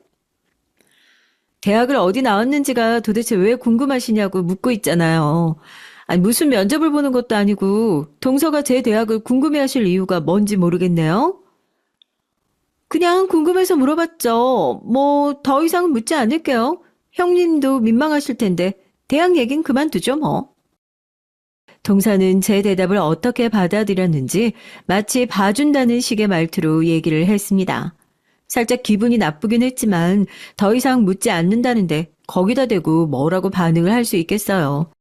말투를 가지고 한 소리 하면 꼬투리 잡는다는 소리밖에 더 듣겠나 싶어서 그냥 넘어갔죠. 그런데 그것도 잠시 동서가 갑자기 호칭에 관해서 할 말이 있다고 하더라고요. 형님, 나이가 어떻게 되신다고 하셨죠? 아주버님이랑 10살 차이 난다고 들었는데, 그럼 그이랑은 8살 차이 정도 나겠네요? 그렇죠. 왜 그런 걸 갑자기 물어보세요? 저하고도 그만큼 나겠다 싶어서 말이에요. 생각보다 형님이 많이 어리시네요. 서방님이랑 동갑이니까 동서랑 나이 차이도 그렇겠죠. 그게 문제가 될까요? 저랑 형님 동서로 지내는 것이 달라질 것도 아닌데 우리가 밖에서 알게 된 사이도 아니고 나이가 무슨 상관 있겠어요. 그렇죠? 저는 아무것도 눈치채지 못한 사람처럼 웃으면서 물었죠. 솔직히 이렇게 나오면 대부분 뻘쭘해서라도 그냥 넘어가잖아요. 근데 동선 다르더라고요. 그냥 만난 사이였으면 이런 것 물어보겠냐고 하더니 저더러 말을 좀 편하게 하고 싶다고 하는 거예요. 놀라지 않을 수가 없었죠. 제가 그렇게까지 말했는데 그런 요구를 하다니 보통 뻔뻔함은 아니구나 싶었습니다. 저는 당황해서 순간적으로 바로 대답이 나오지 않았어요. 그냥 물끄러미 동서를 바라보기만 했죠. 동서는 제가 아무 말도 없이 자기 얼굴만 바라보고 있자 심지어 재촉까지 하더라고요. 그러니까 앞으로 말 편하게 해도 되겠지? 나도 어지간하면 형님하고 맞존대하는 선에서 정리하려고 했는데 한두 살도 아니고 무려 8살인데 자존심 상해서. 자존심이 왜 상하니? 당연한 일 앞에서. 동서가 제게 따져드는 순간 아주 극적이게도 시어머니께서 들어오셨죠. 당연히 잔뜩 화가 나신 얼굴로 말이에요. 시어머니께서는 당장 저희 둘더러 방으로 들어오라고 하시더니 폭풍 같은 잔소리를 쏟아내셨습니다. 시집 온 이후 이렇게 시어머니께 혼이 났던 적이 단 한 번도 없었는데 동서가 들어오자마자 이게 뭔가 싶었죠. 속으로는 동서가 100% 잘못했는데 왜 나까지 혼이 나나 싶은 마음이 컸습니다. 그네, 너 내가 모를 줄 알지? 아랫사람이 저렇게 나오는데도 따끔하게 혼내서 바로잡지 못하고 가만히 있는 것도 잘못이야. 내가 어떻게 나오나 두고 보고 있었더니만 아주 가관이더구나. 죄송합니다. 제가 좀 놀라서 반응 시기를 놓쳤지. 안 그래도 한마디 하려고 했어요. 그래. 윗사람이면 윗사람답게, 정확하게 따지고 들어가야 하는 부분은 그냥 넘기지 말고. 그리고 둘째, 너는 어디서 나이를 앞세워서 그런 말을 해? 아무리 그래도 형님은 형님이고 동선 동서야. 선 넘지 말고 똑바로 행동해. 하지만 어머님, 제가 8살이나 많은데 존칭 붙이는 건 너무 뭐? 네 남편도 꼬박꼬박 형수님 불러가면서 존대하는데 시집 오자마자 이런 일로 시끄럽게 만들어야겠어? 시어머니께서 서방님까지 언급하며 잔소리를 하자 동서도 할 말은 없는지 알겠다고 대답하고 자리에서 일어나더군요. 하지만 그 뒷모습은 전혀 반성의 기운이라고는 찾아볼 수 없었죠. 그래도 시어머니께서 한 말씀 하셨던 것이 무섭기는 했는지 그 뒤로 말을 놓자고 하는 일은 없더라고요. 그렇게 얼마나 지났을까. 서방님 생일이 돼서 가족끼리 집에서 밥을 먹기로 한 날이었습니다. 이제 3살이 된 딸에는 뭐가 그렇게 궁금한 것이 많고 알고 싶은 것이 많은지 잠시도 가만히 있지 않는 아이였어요. 저는 어릴 때 경험이 무엇보다도 중요하다고 생각했기 때문에 딸아이가 물어보는 것은 뭐든지 아이에게 알려주고 대화를 나누려고 노력했죠. 터무니없는 질문이라고 할지라도 말이에요. 그날도 주방에서 정신없이 바쁜데 딸아이가 책을 가져오더니 제게 폭풍 질문을 던지더라고요. 한참 설명을 하는데 동서가 옆에서 피식거리면서 웃더라고요. 딱 들어도 기분 나쁜 웃음이었죠. 딸아이가 있어서 무슨 의미냐고 물어보지 못하고 그냥 넘어갔는데 딸아이가 아빠한테 얘기를 해주겠다고 하면서 나가자마자 동서가 먼저 얘기를 꺼내더라고요. 형님, 애들한테 아무거나 가르치면 안 된다는 사실 정도는 아시죠? 무슨 의미로 하는 말이에요? 동서, 제가 아기한테 거짓말을 하고 있다는 소리예요? 제가 언제 그런 말을 했다고 그러세요? 저는 저렇게 호기심도 많은데 형님이 뭘 알고나 하시는 말씀인가 궁금해서 물었을 뿐이죠. 형님 자식이니까 형님이 알아서 하시겠지만 혹시나 아이한테 잘못된 것들을 가르치실까 걱정이 돼서요.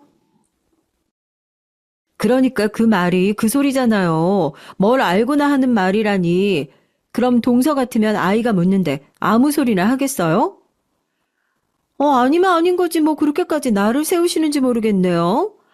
형님, 제발 꼬아서 좀 듣지 마세요. 무슨 자격지심 있는 것도 아니고. 제가 무슨 말만 하면 그렇게 삐딱하게. 이래서 교육이 중요하다니까.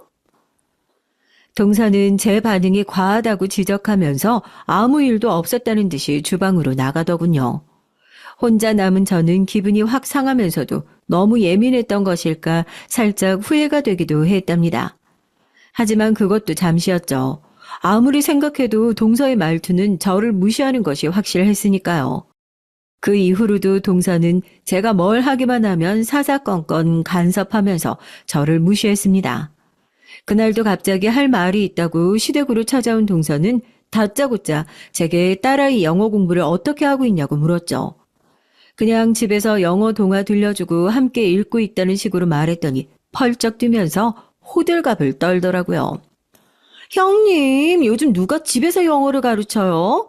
파닉스에 대해서는 좀 아세요? 이게 알파벳 좀 안다고 해서 할 수 있는 것이 아니거든요.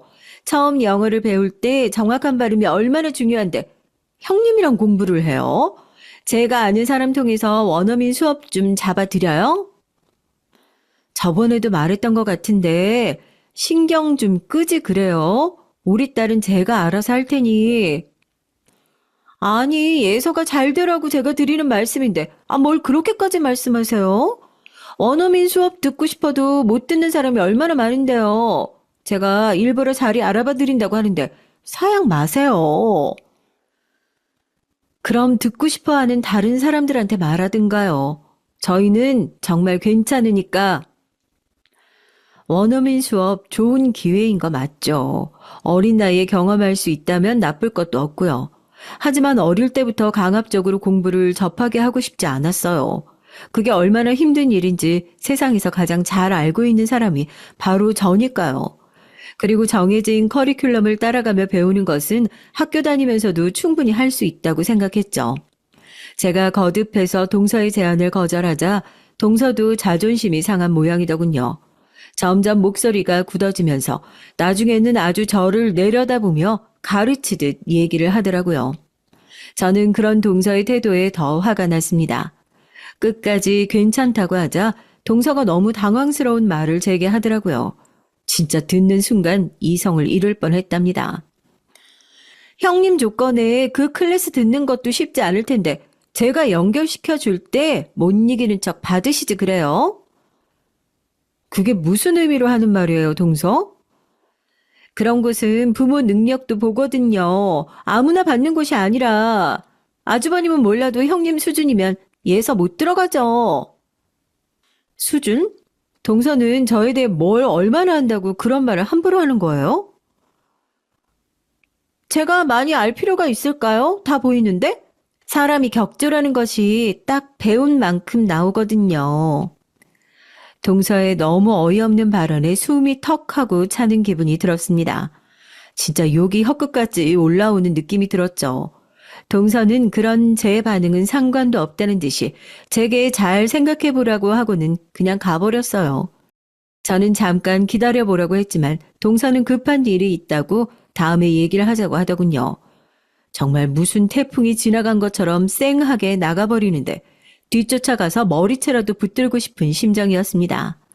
하지만 곧 외출했다 들어오시는 시아버지 때문에 참아야만 했죠. 저는 다음에는 기필코 제대로 엎어버리겠다고 다짐 또 다짐했어요. 그렇게 다짐했던 다음은 의외로 빨리 다가왔어요. 그해 겨울 가족끼리 다 함께 여행을 가기로 했죠. 처음에는 따뜻한 푸켓으로 가자는 소리가 나왔어요. 동서가 엄청 가고 싶어 하더군요. 하지만 서방님 일정에 도저히 맞출 수가 없어서 그냥 제주도로 가게 됐는데요. 저는 솔직히 너무 좋았습니다. 카이스트 다닐 때 교수님을 따라 몇 번 가보긴 했지만 제대로 관광을 했던 적은 없었거든요. 그래서 좀 들떠있기도 했죠. 그런 제 모습에 동서가 혀를 차더니 한마디 하더군요. 형님, 진짜 남 부끄럽게 왜 그렇게 들떠있어요? 무슨 공항 처음 오는 사람처럼? 혼전 임신으로 결혼해서 신혼여행을 못 가셨다고 하더니 혹시 비행기 처음 타보시는 건 아니죠? 동서가 생각하는 그런 것과 전혀 다르니까 마음대로 넘겨짚어 생각하지 마시고요. 가족끼리 여행하는 게 기분 좋은 일 아닌가요? 그것 때문일 뿐인데 그렇게 비꼬아서 얘기할 필요 있겠어요? 고작 제주도인데 뭐가 그렇게 좋으신 건지. 원래 계획대로 푸켓으로 갔으면 아주 날라다니셨겠어요, 형님. 좋은 날 기분 망치지 말고 그만하시죠. 저는 제 말 하나하나에 꼬투리를 잡고 늘어지려는 동서를 무시했습니다. 말 그대로 기분을 망치고 싶지 않았거든요.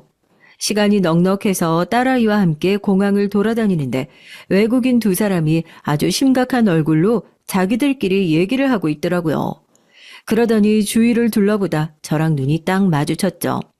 빠른 걸음으로 제게 다가오는 외국인을 보면서 저는 급한 마음에 딸아이부터 안아들었답니다. 두 사람은 프랑스에서 왔다는데 제주도로 가는 비행기를 예약했는데 예약 내용과 받은 비행기표가 전혀 다르다며 도와달라고 했죠. 저는 언어를 공부하는 것을 좋아하는 편이라 한국어와 영어 외에도 중국어, 스페인어, 일본어, 그리고 프랑스어를 할 수 있었거든요. 다행스럽게도 그 사람들을 도와줄 수 있었죠. 딸아이는 외국어를 하는 제가 신기한지 저를 빤히 보고 있더군요. 도와주고 돌아서는데 동서가 저를 보고 있더라고요. 형님, 다들 찾으시는데 여기서 뭐 하세요? 아, 그랬어요? 전화기를 여행 가방에 놓고 나왔나 보네요. 미안해요. 설마 형님이 저 외국인들 도와주고 있었던 건 아니죠? 형님, 이제는 하다하다 국제적 망신까지 당하실 생각이세요? 아니, 뭘 할 수 있다고 나서길 나서세요? 별일 아니었고요. 도와줄 수 있는 범위의 일이니까 나섰겠죠. 동서가 신경 쓸 일은 아니니까 그만하고 가죠. 진짜 무식하면 용감하다고 하더니만. 방금 뭐라고 했어요? 무식? 용감? 아니, 들었으면서 다시 묻기는 왜 물어보세요? 제가 틀린 말 한 것도 아닌데. 비행기 시간 늦기 전에 빨리 좀 움직이세요. 동서는 저를 노려보며 쏘아붙이더니 종종 걸음으로 빠르게 앞서 나갔죠. 그제서야 저는 동서가 저를 무시하는 것이 나이 때문이 아니라는 것을 확실하게 알게 됐습니다. 이전에 딸아이 질문에 답을 해줄 때는 어렴풋하게 짐작하는 정도였는데 그 자리에서는 아주 확실해졌죠. 동서는 제가 무식하고 배운 것 없는 그런 사람이라고 생각하고 행동하고 있는 것이었습니다. 속에서 부글부글 끓어오르기 시작했죠. 저에 대해서 아는 것도 없으면서 저런다고? 진짜 뒤통수를 제대로 한 대 쳐버리고 싶다는 충동을 느꼈어요. 그것이 현실이든 아니면 다른 방법이든 말이죠. 저는 좋은 날인 만큼 가족들 앞에서는 그래도 참아보자 싶어서 잘 지내는 척을 하려고 노력했습니다. 하지만 동서는 정도를 모르더라고요. 점점 말도 심해지고 비웃는 얼굴은 더 노골적으로 변했죠. 서방님도 곁에서 말릴 지경이 됐지만 동서는 더 뻣뻣하기만 했어요. 저도 단순한 경고 차원으로 넘어가서는 안 되겠다는 생각이 슬슬 들기 시작할 때였죠. 사건이 터진 것은 여행의 마지막 날 저녁이었습니다. 저희 가족들이 머물고 있던 숙소는 정말 야경이 최고였는데요. 숙소의 레스토랑에서 식사를 하고 약간의 음주를 하고 있던 때였어요. 술이 좀 들어갔는지 다들 평소보다 텐션이 높은 편이었어요. 그 순간 동서가 먼저 자랑스럽다는 듯이 얘기를 꺼냈죠. 제가 축하받을 일이 좀 있어요. 어머님, 아버님, 저도 방금 아는 사람한테 연락을 받았는데요. 이례적이긴 하지만 승진을 할 것 같아요. 승진이라니, 아유, 정말 축하한다. 일을 잘하니까 그런 기회도 오는 거지. 흔하게 볼 수 있는 일은 아니긴 하죠. 대부분 다들 근속 승진을 하는 경우들이 더 많거든요. 특히 저처럼 7급 정도 되면 위로 올라가는 것이 훨씬 더 어렵고요. 재수 씨, 축하드려요. 좋은 일이네요. 그러니까 작은 며느리처럼 둘째 녀석도 승진 준비를 좀 해보지. 뭐 그리 욕심이 없는지. 저는 그냥 지금이 좋아요. 8급이면 충분하죠, 뭐. 제가 그의 이런 느긋한 성격이 좋아서 결혼했잖아요. 그리고 그이처럼 구출로 공무원 시작해서 올라가 봤자 다 거기서 거기에요. 그이한테는 딱 지금이 수준에 맞아요. 하지만 전 다르거든요. 능력도 있고 앞으로도 쭉쭉 올라가려고요. 서방님을 무시하는 동서의 말에 시댁 식구들의 얼굴이 급격하게 어두워졌죠. 서방님께서는 어두운 조명에서도 확연하게 보일 정도로 얼굴이 붉어지셨고요. 시부모님께서는 불편하신지 먼저 자리에서 일어나기까지 하셨답니다. 시어머니께서 먼저 안으로 들어가시고 화가 난 남편은 서방님께 동서를 데리고 들어가라고까지 할 정도였어요. 동서는 자기가 정신이 멀쩡하다고 서방님을 뿌리치더니 저를 똑바로 바라봤죠. 그리고는 너무나도 충격적인 말들을 쏟아내기 시작했습니다. 형님, 그런데 형님은 예서 보면 걱정 안 되세요? 하나도? 우리 딸이 왜요? 제가 뭘 걱정해야 되는데요? 우리 예서 잘 크고 있어요. 아니, 자식은 엄마 머리 닮는다고 하잖아요. 예서가 형님 머리 닮으면 어떡해요? 사람들 앞에서 소리내어 말하지도 못하는 대학 나와서 그냥 저냥 살다가 주제 넘치는 남자 만나서 애부터 덜컥까지는 그런 삶을 살게 되면 어떻게 하나 걱정 안 되세요? 동서의 말에 가족들이 앉아있던 테이블의 분위기는 삽시간에 조용해졌습니다. 다들 자신들이 들은 소리가 뭔가 싶은 얼굴을 하고 있었죠. 그 중에서도 가장 충격을 받은 사람은 바로 저였어요. 다른 것도 아니고 딸아이를 걸고 넘어가면서 얘기를 할 것이라고는 전혀 생각하지 못했죠. 하지만 동서는 멈추지 않았습니다. 그렇잖아요. 보고 배운 것이 없는데 어쩌겠어요? 형님, 학교 다닐 때 공부 어떠셨어요? 더럽게 못했죠? 사실 대학도 안 나오셨죠? 괜히 제 앞에서 민망하니까 나왔다고 하신 거 다 알아요. 내가 학창시절 때 공부를 못했다고 누가 그래요? 동서, 입에서 나온다고 다 말은 아니에요. 제대로 알지도 못하면서 마음대로 넘겨짚어서는 다 아는 척, 동서는 자기가 뭐라도 되는 사람 같아요? 형님, 말이 지나치시네요. 아는 척이라뇨? 다 형님이랑 예서 생각해서 하는 말이잖아요. 형님이야말로 모르는 게 뭐가 그렇게 대수라고. 아, 좀 배우면 되지. 재수씨, 그만 좀 하시죠. 술지정이라고 들어주기에는 선을 너무 넘으셨어요. 아주버님, 제가 예서 예뻐해서 하는 말이에요. 아주버님은 예서 잘 키우고 싶지 않으세요? 그러니까 지금이라도 정신 차리시고 제대로 된 교육을 좀 받아보세요. 어? 매번 이상한 문화센터 이런 곳 다니는데 그런 곳에서 도대체 뭘 얼마나 배운다고요? 제가 예서가 너무 불쌍해서 드리는 말이니까. 재수씨, 우리 예서 걱정이라고 말끝마다 하시는데 우리 딸은 우리가 알아서 할 테니까 도움 안 되는 걱정은 그만 좀 하시죠. 남편이 이를 앙물고 말하자 그제야 사태의 심각성을 깨닫게 됐는지 동서가 헛기침을 하면서 제 시선을 피했어요. 제 머릿속에는 동서를 어떻게 해야 한 방에 꽉 눌러줄 수 있을까 그 생각만으로 가득했죠. 서방님께 끌려 들어가듯 들어가는 동서의 뒷모습을 보면서 저는 기필코 오늘의 이 치욕을 되갚아주겠다고 다짐했죠. 남편은 그런 제 속도 모르고 제가 상처를 받았다고 생각했는지 연신 미안하다는 말을 하더군요. 동서의 말은 듣지도 말라고 하면서 말이죠. 저는 그런 남편의 손을 굳세게 마주 잡아주고는 괜찮다고 했어요. 여행에서 돌아오고 저는 어떤 방법으로 동서를 물먹일 수 있을까 고민하고 또 고민했습니다. 그러고 깨달았죠. 공무원, 동서보다 높은 급수의 공무원이 돼서 찍소리도 못하게 만들어줘야겠다는 생각이 들더라고요.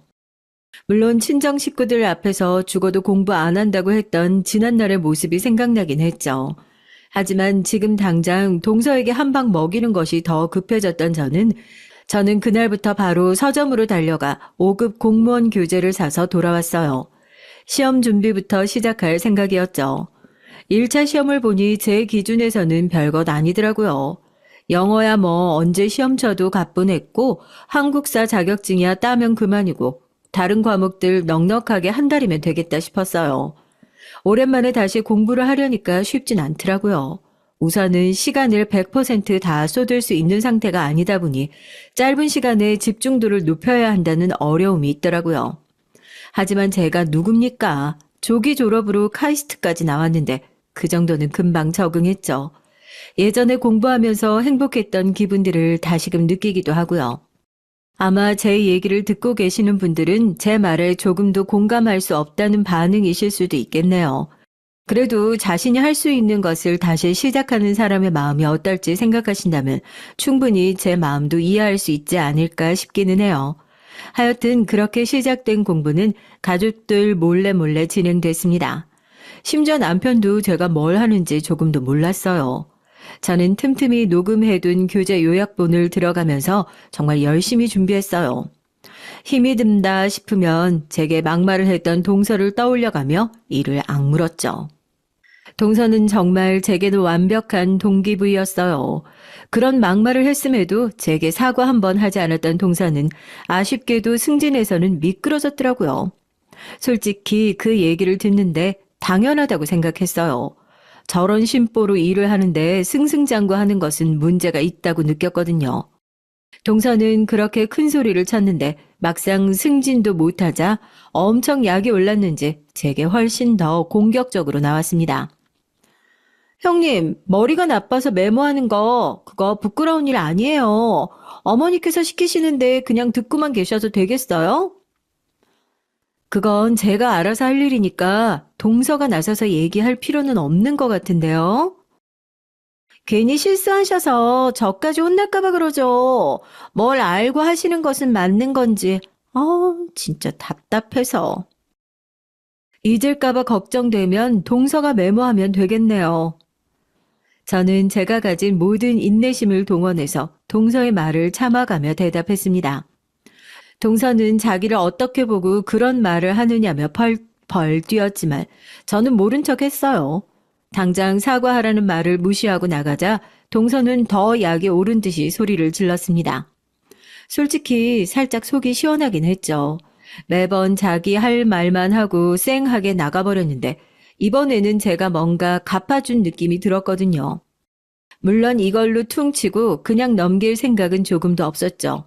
나중에 합격한 제 앞에서 어떻게 말할지 그날을 상상하며 미친 듯이 시험을 준비했습니다.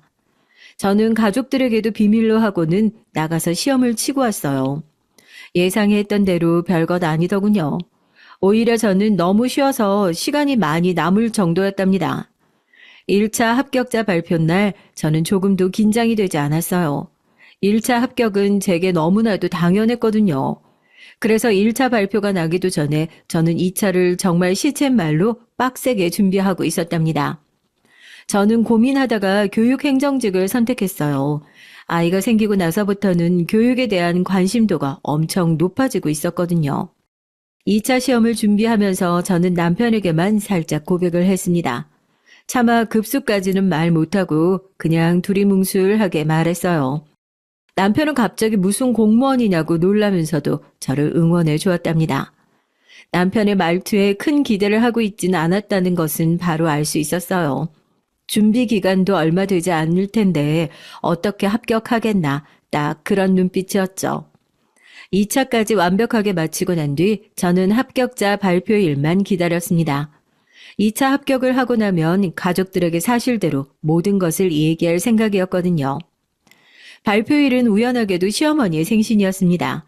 이번에는 서방님께서 외식을 하자고 하셔서 강남의 유명 식당으로 가족들이 모두 모였답니다. 저는 오전에 합격 확인을 하자마자 하루 종일 기분이 좋았어요. 당연한 결과라고 생각했는데 1차와는 좀 다르더라고요. 가족들에게 다 고백할 결심을 했기 때문인지 심지어 긴장도 됐고요. 그 와중에도 제 머릿속을 차지하는 가장 큰 생각은 어떻게 얘기를 해야 동서한테 한 방 제대로 먹일 수 있을까에 관한 것이었습니다. 형님, 기분 좋은 일 있으세요?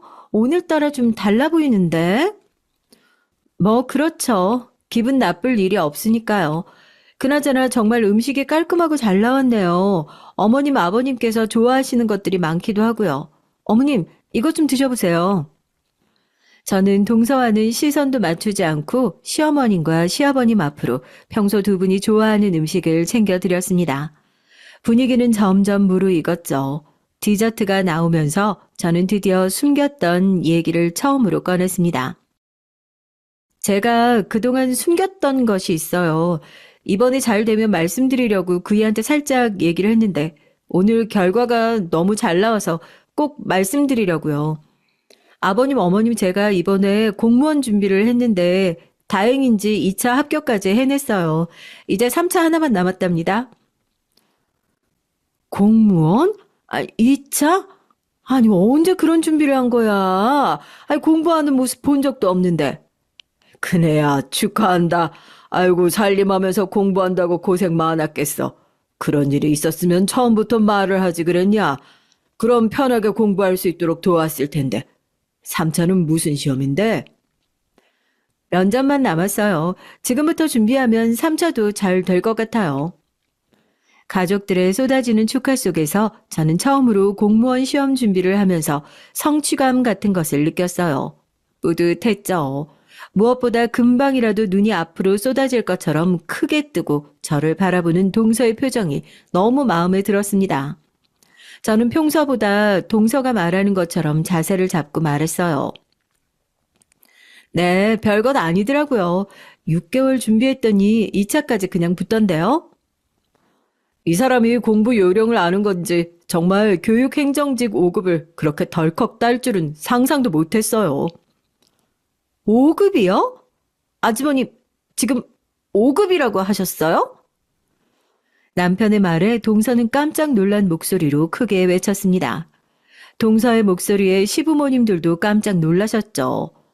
저는 자신 있게 고개를 끄덕이며 별것 아니었다고 말했어요. 동서는 어이가 없다는 표정을 지으면서 소리를 질렀죠. 제가 예상했던 것 이상의 반응에 기분이 좋더라고요. 형님, 스카이 나와도 될까 말까 시험이 5급이에요. 그런 5급을 형님이요? 아니, 괜히 제가 승진해서 떨어졌다고 저를 놀리고 싶으신 모양인데 그런 일이면 그냥 저한테 바로 말씀하세요. 가족들까지 속여가면 뭐 하는 짓이에요? 동서 승진이 미끄러진 거랑 내가 5급 2차 합격한 거랑 무슨 상관이 있다고 제가 그런 생각을 해요? 그냥 해보고 싶어서 도전을 했을 뿐이죠. 제가 2차까지 합격했다고 하니까 믿을 수가 없어요? 그럼 동서 보는 앞에서 확인시켜 줄까요? 형님, 국가고시 조작은 범죄예요. 그 정도는 아시죠? 그러니까 일 더 커지기 전에 빨리 싹싹 빌어요. 거짓말해서 죄송하다고. 동서는 제 말을 듣지도 않고 무조건 제게 사과를 하라고 말했죠. 그때였습니다. 갑자기 문이 열리면서 충격적인 반전이 펼쳐졌죠. 동서의 오빠라는 사람이 들어오더군요. 저는 한눈에 그 사람이 누군지 알 것 같았습니다. 제가 졸업 논문을 쓸 때 바로 옆 세미나를 담당하던 조교였죠. 귀국하고 지인들이랑 식사를 하다가 한 번도 인사를 드리지 못한 것 같아 왔다고 하면서 저를 바라보시고는 깜짝 놀란 얼굴을 하셨어요. 역시나 알아보셨던 거죠. 넌 민경이 아니야? 조민경. 야, 네가 여기 왜 있어? 오랜만입니다, 선배. 잘 지내셨어요? 잘 지내기는. 야, 너 찾는다고 교수님이 아주 눈에 불을 켜고 계신데 꽁꽁 숨었다고 생각하더니만 이렇게 가까운 곳에 있을 줄이야. 네가 내 동생이랑 형님 동생 하는 사이였더니 완전 반전인데 이거? 동서는 선배와 저와의 대화가 이어질수록 얼굴색이 시시각각 변하기 시작했습니다. 가족들 역시 많이 놀란 얼굴이셨죠. 선배는 사돈 어른들 표정이 심상치 않다 여겼는지 제게 무슨 일이냐고 묻더군요. 저는 그동안 저에 대해서 많은 것들을 숨겼다고 말했어요. 선배를 바로 눈치챘는지 어이없다는 웃음을 흘리고는 다음에 다시 인사를 드리겠다는 말만 남기고 나갔습니다. 선배가 나가고 나니 모든 가족들의 시선은 제게 집중이 됐어요. 저는 솔직하게 조기 졸업 과정으로 학창 시절을 보냈으며 최종적으로는 카이스트를 졸업한 것이 맞다고 말했습니다. 카이스트, 그 유명한 카이스트를 졸업했다고? 그렇게 어린 나이에 졸업까지 했으면서 그 재능을 집에서 애 키우는 것으로 낭비하고 있었단 말이냐? 그 대학 나왔으면 유학을 가든 연구소를 들어가든 했어야지. 아버님, 어머님, 그게 왜 낭비예요? 그렇게 말씀하시면 속상해요. 그럼 처음 만났을 때 이미 졸업을 했었다는 말이야? 그래? 속에서 미안해요. 나름 사정이 있었어요. 난 내가 어느 대학을 나왔는지 꼭 알 필요는 없다고 생각했거든요. 여보도 묻지 않았잖아요. 난 당연히 전문대 졸업해서 취업 준비생인 줄로만 알았지. 그래서 괜히 학교 물어서 스트레스 주고 싶지 않았고. 남편은 이 순간이 믿겨지지 않는지 얼떨떨한 얼굴을 하고 있었습니다. 저는 남편에게 그동안 속여서 정말 미안하다고 말했어요. 다행히 남편은 크게 중요한 부분이 아니라며 괜찮다고 했죠. 남편과 얘기가 제대로 끝나고서야 저는 시선을 돌려 동서를 바라봤습니다. 어지간한 충격이 아니었는지 멍하게 앉아있는 동서를 큰 소리로 불렀어요. 하지만 제 소리가 전혀 들리지 않는지 동서는 여전히 초점 없는 눈을 하고는 앞만 보고 있었어요. 제가 반복적으로 동서를 부르자 서방님이 조심스럽게 동서의 어깨를 툭 쳤답니다. 동서, 몇 번이나 불렀는데 왜 대답이 없어요? 네, 형님. 제가 딴 생각을 한다고. 무슨 생각이요? 제가 진짜 카이스트를 졸업했던 것일까 하는 생각? 아니면 그동안 날 무시하고 함부로 했던 순간들이라도 떠올랐어요? 동서는 제 말에 입도 뻥끗하지 못하고 가만히 고개만 숙였답니다. 저는 여기서 멈출 생각이 조금도 없었어요. 그동안 당한 사실이 있는데 어떻게 넘어갈 수 있겠어요? 저한테 뭐라고 하셨죠? 동서? 예서 미래가 걱정된다고 하셨던가? 아니다. 그뿐만이 아니죠. 제가 주제도 모르고 넘치는 남자 만나서 덜컥 임신부터 했다고도 했었는데 혹시 기억하나 모르겠네요. 그때는 제가 이 형님에 대해서 잘 몰라서요. 그동안 동서가 제게 했던 말 한마디 한마디를 토씨 하나 틀리지 않게 내뱉는 제 모습에 동서는 사시나무 떨듯이 벌벌 떨기 시작했습니다. 당황하고 있는 것은 동서만이 아니었죠. 시부모님께서도 제가 그런 말들을 들었을 것이라고는 상상도 못했다는 얼굴을 하시고는 동서를 노려보고 계셨고요. 모든 분위기가 자신에게 불리하게 돌아가고 있다는 것을 느낀 것인지 동서는 급하게 제게 사과를 했습니다. 무조건 잘못했다고 앞으로는 절대 이런 일이 없을 것이라고 몇 번이나 약속을 했죠. 저는 동서가 그렇게 나오든 말든 상관없다는 듯이 가만히 앉아 있었습니다. 서방님은 분위기를 어떻게든 바꿔보고 싶어 하는 듯 보였지만 어림도 없는 소리였죠. 제가 5급 공무원 2차까지 합격했다는 소문은 빠르게 돌았습니다. 연락하지 않았던 교수님마저도 전화를 하실 정도였어요. 교수님은 무슨 생각으로 공무원을 지원했냐고 화를 내셨죠. 제가 언젠가는 학교로 돌아올 것이라고 믿고 계셨던 것 같았어요. 괜히 미안한 마음이 들기도 하더라고요. 교수님께서는 과학계가 큰 인재를 잃었다고 무척이나 아쉬워하셨지만 어쩔 수 없는 일이잖아요. 어쩌겠어요, 이제 와서. 제가 3차 면접 준비를 하는 동안 동서는 정말 죽은 듯이 살았어요. 뭐가 그렇게 겁이 났는지 자꾸만 제 눈치를 봤죠. 그때는 왜 그러는지 이유를 잘 몰랐어요. 그냥 정말 반성이나 하나, 그래서 저러나 그 정도로 생각하고 말았죠. 알고 봤더니 동서에게도 충격적인 비밀이 숨겨져 있더라고요. 제가 합격을 하고 나서야 진실을 알게 됐어요. 저는 동서가 어디서 어떤 일을 하는지 정확하게 몰랐거든요. 서방님께서도 같은 일을 한다고만 했었죠. 알고 보니 동서가 교육행정 일을 하고 있었다는 거예요. 만약 제가 5급을 따서 같은 곳으로 발령이라도 받는 날에는 완전 큰일이 난 것이나 다름없죠. 집에서도 형님인데 밖에서는 상사가 되어버릴 수도 있다는 사실에 동서가 단단히 겁을 먹은 것이었습니다. 하지만 동서가 겁을 내는 것에는 다른 더 충격적인 이유가 있었어요. 매번 자랑하듯이 말했던 것이 모두 다 새빨간 거짓말이었던 거죠. 동서는 직장에서도 일을 제대로 못해서 욕을 많이 먹고 있더라고요. 서방님을 소개시켜 줬다는 것도 다 거짓말이었어요. 서방님한테 반한 동서가 동료한테 뇌물까지 쥐어주면서 부탁을 했다더라고요. 우리한테 와서는 온갖 고고한 척 잘난 척 하더니 밖에서는 동료들한테 믿음조차 주지 못하고 겉돌고 있었는데 그 사실이 밝혀지는 것이 무서웠던 것 같아요. 다행이라고 해야 할지 5급 공무원이 된 저는 동서와는 관계없는 곳으로 발령을 받았습니다.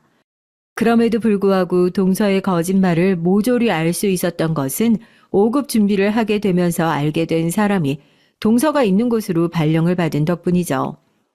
모든 것을 다 까발려진 동서는 완전히 기죽은 모습으로 숨도 크게 못 쉬면서 시댁에 왔어요. 그동안의 행동으로 인해 가족들과도 서먹한 사이가 되어버리기도 했죠. 하지만 동서가 겁을 내는 것은 다른 것 때문이었습니다. 아무래도 제가 가족들에게 자신의 치부를 밝힐까봐 걱정하고 있었어요. 솔직히 저는 그럴 생각이 조금도 없었거든요. 뭐하러 그런 얘기까지 하겠어요.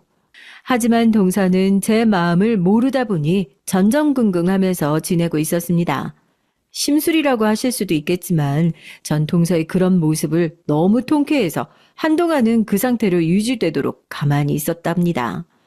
나중에 사실을 알게 되더라도 뭘 할 수 있겠어요. 다 동서 팔자지. 여담이지만 공무원에 합격하고 나서 저는 친정 식구들과 처음으로 연락을 했어요.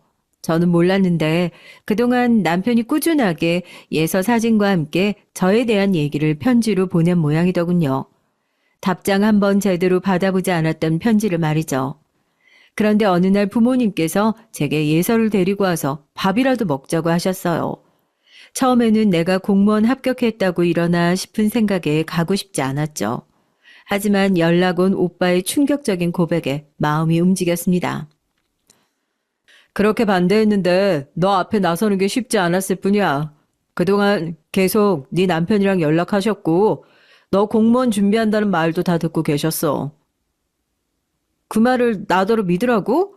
진짜 내가 아직도 전업주부였다면 과연 그분들이 날 찾으셨을까? 이 말까지 하고 싶진 않지만 너 결혼식에도 몰래 다녀오셨고 너 예서 낳고 병원에 있는 동안 몇 번이나 가셨다.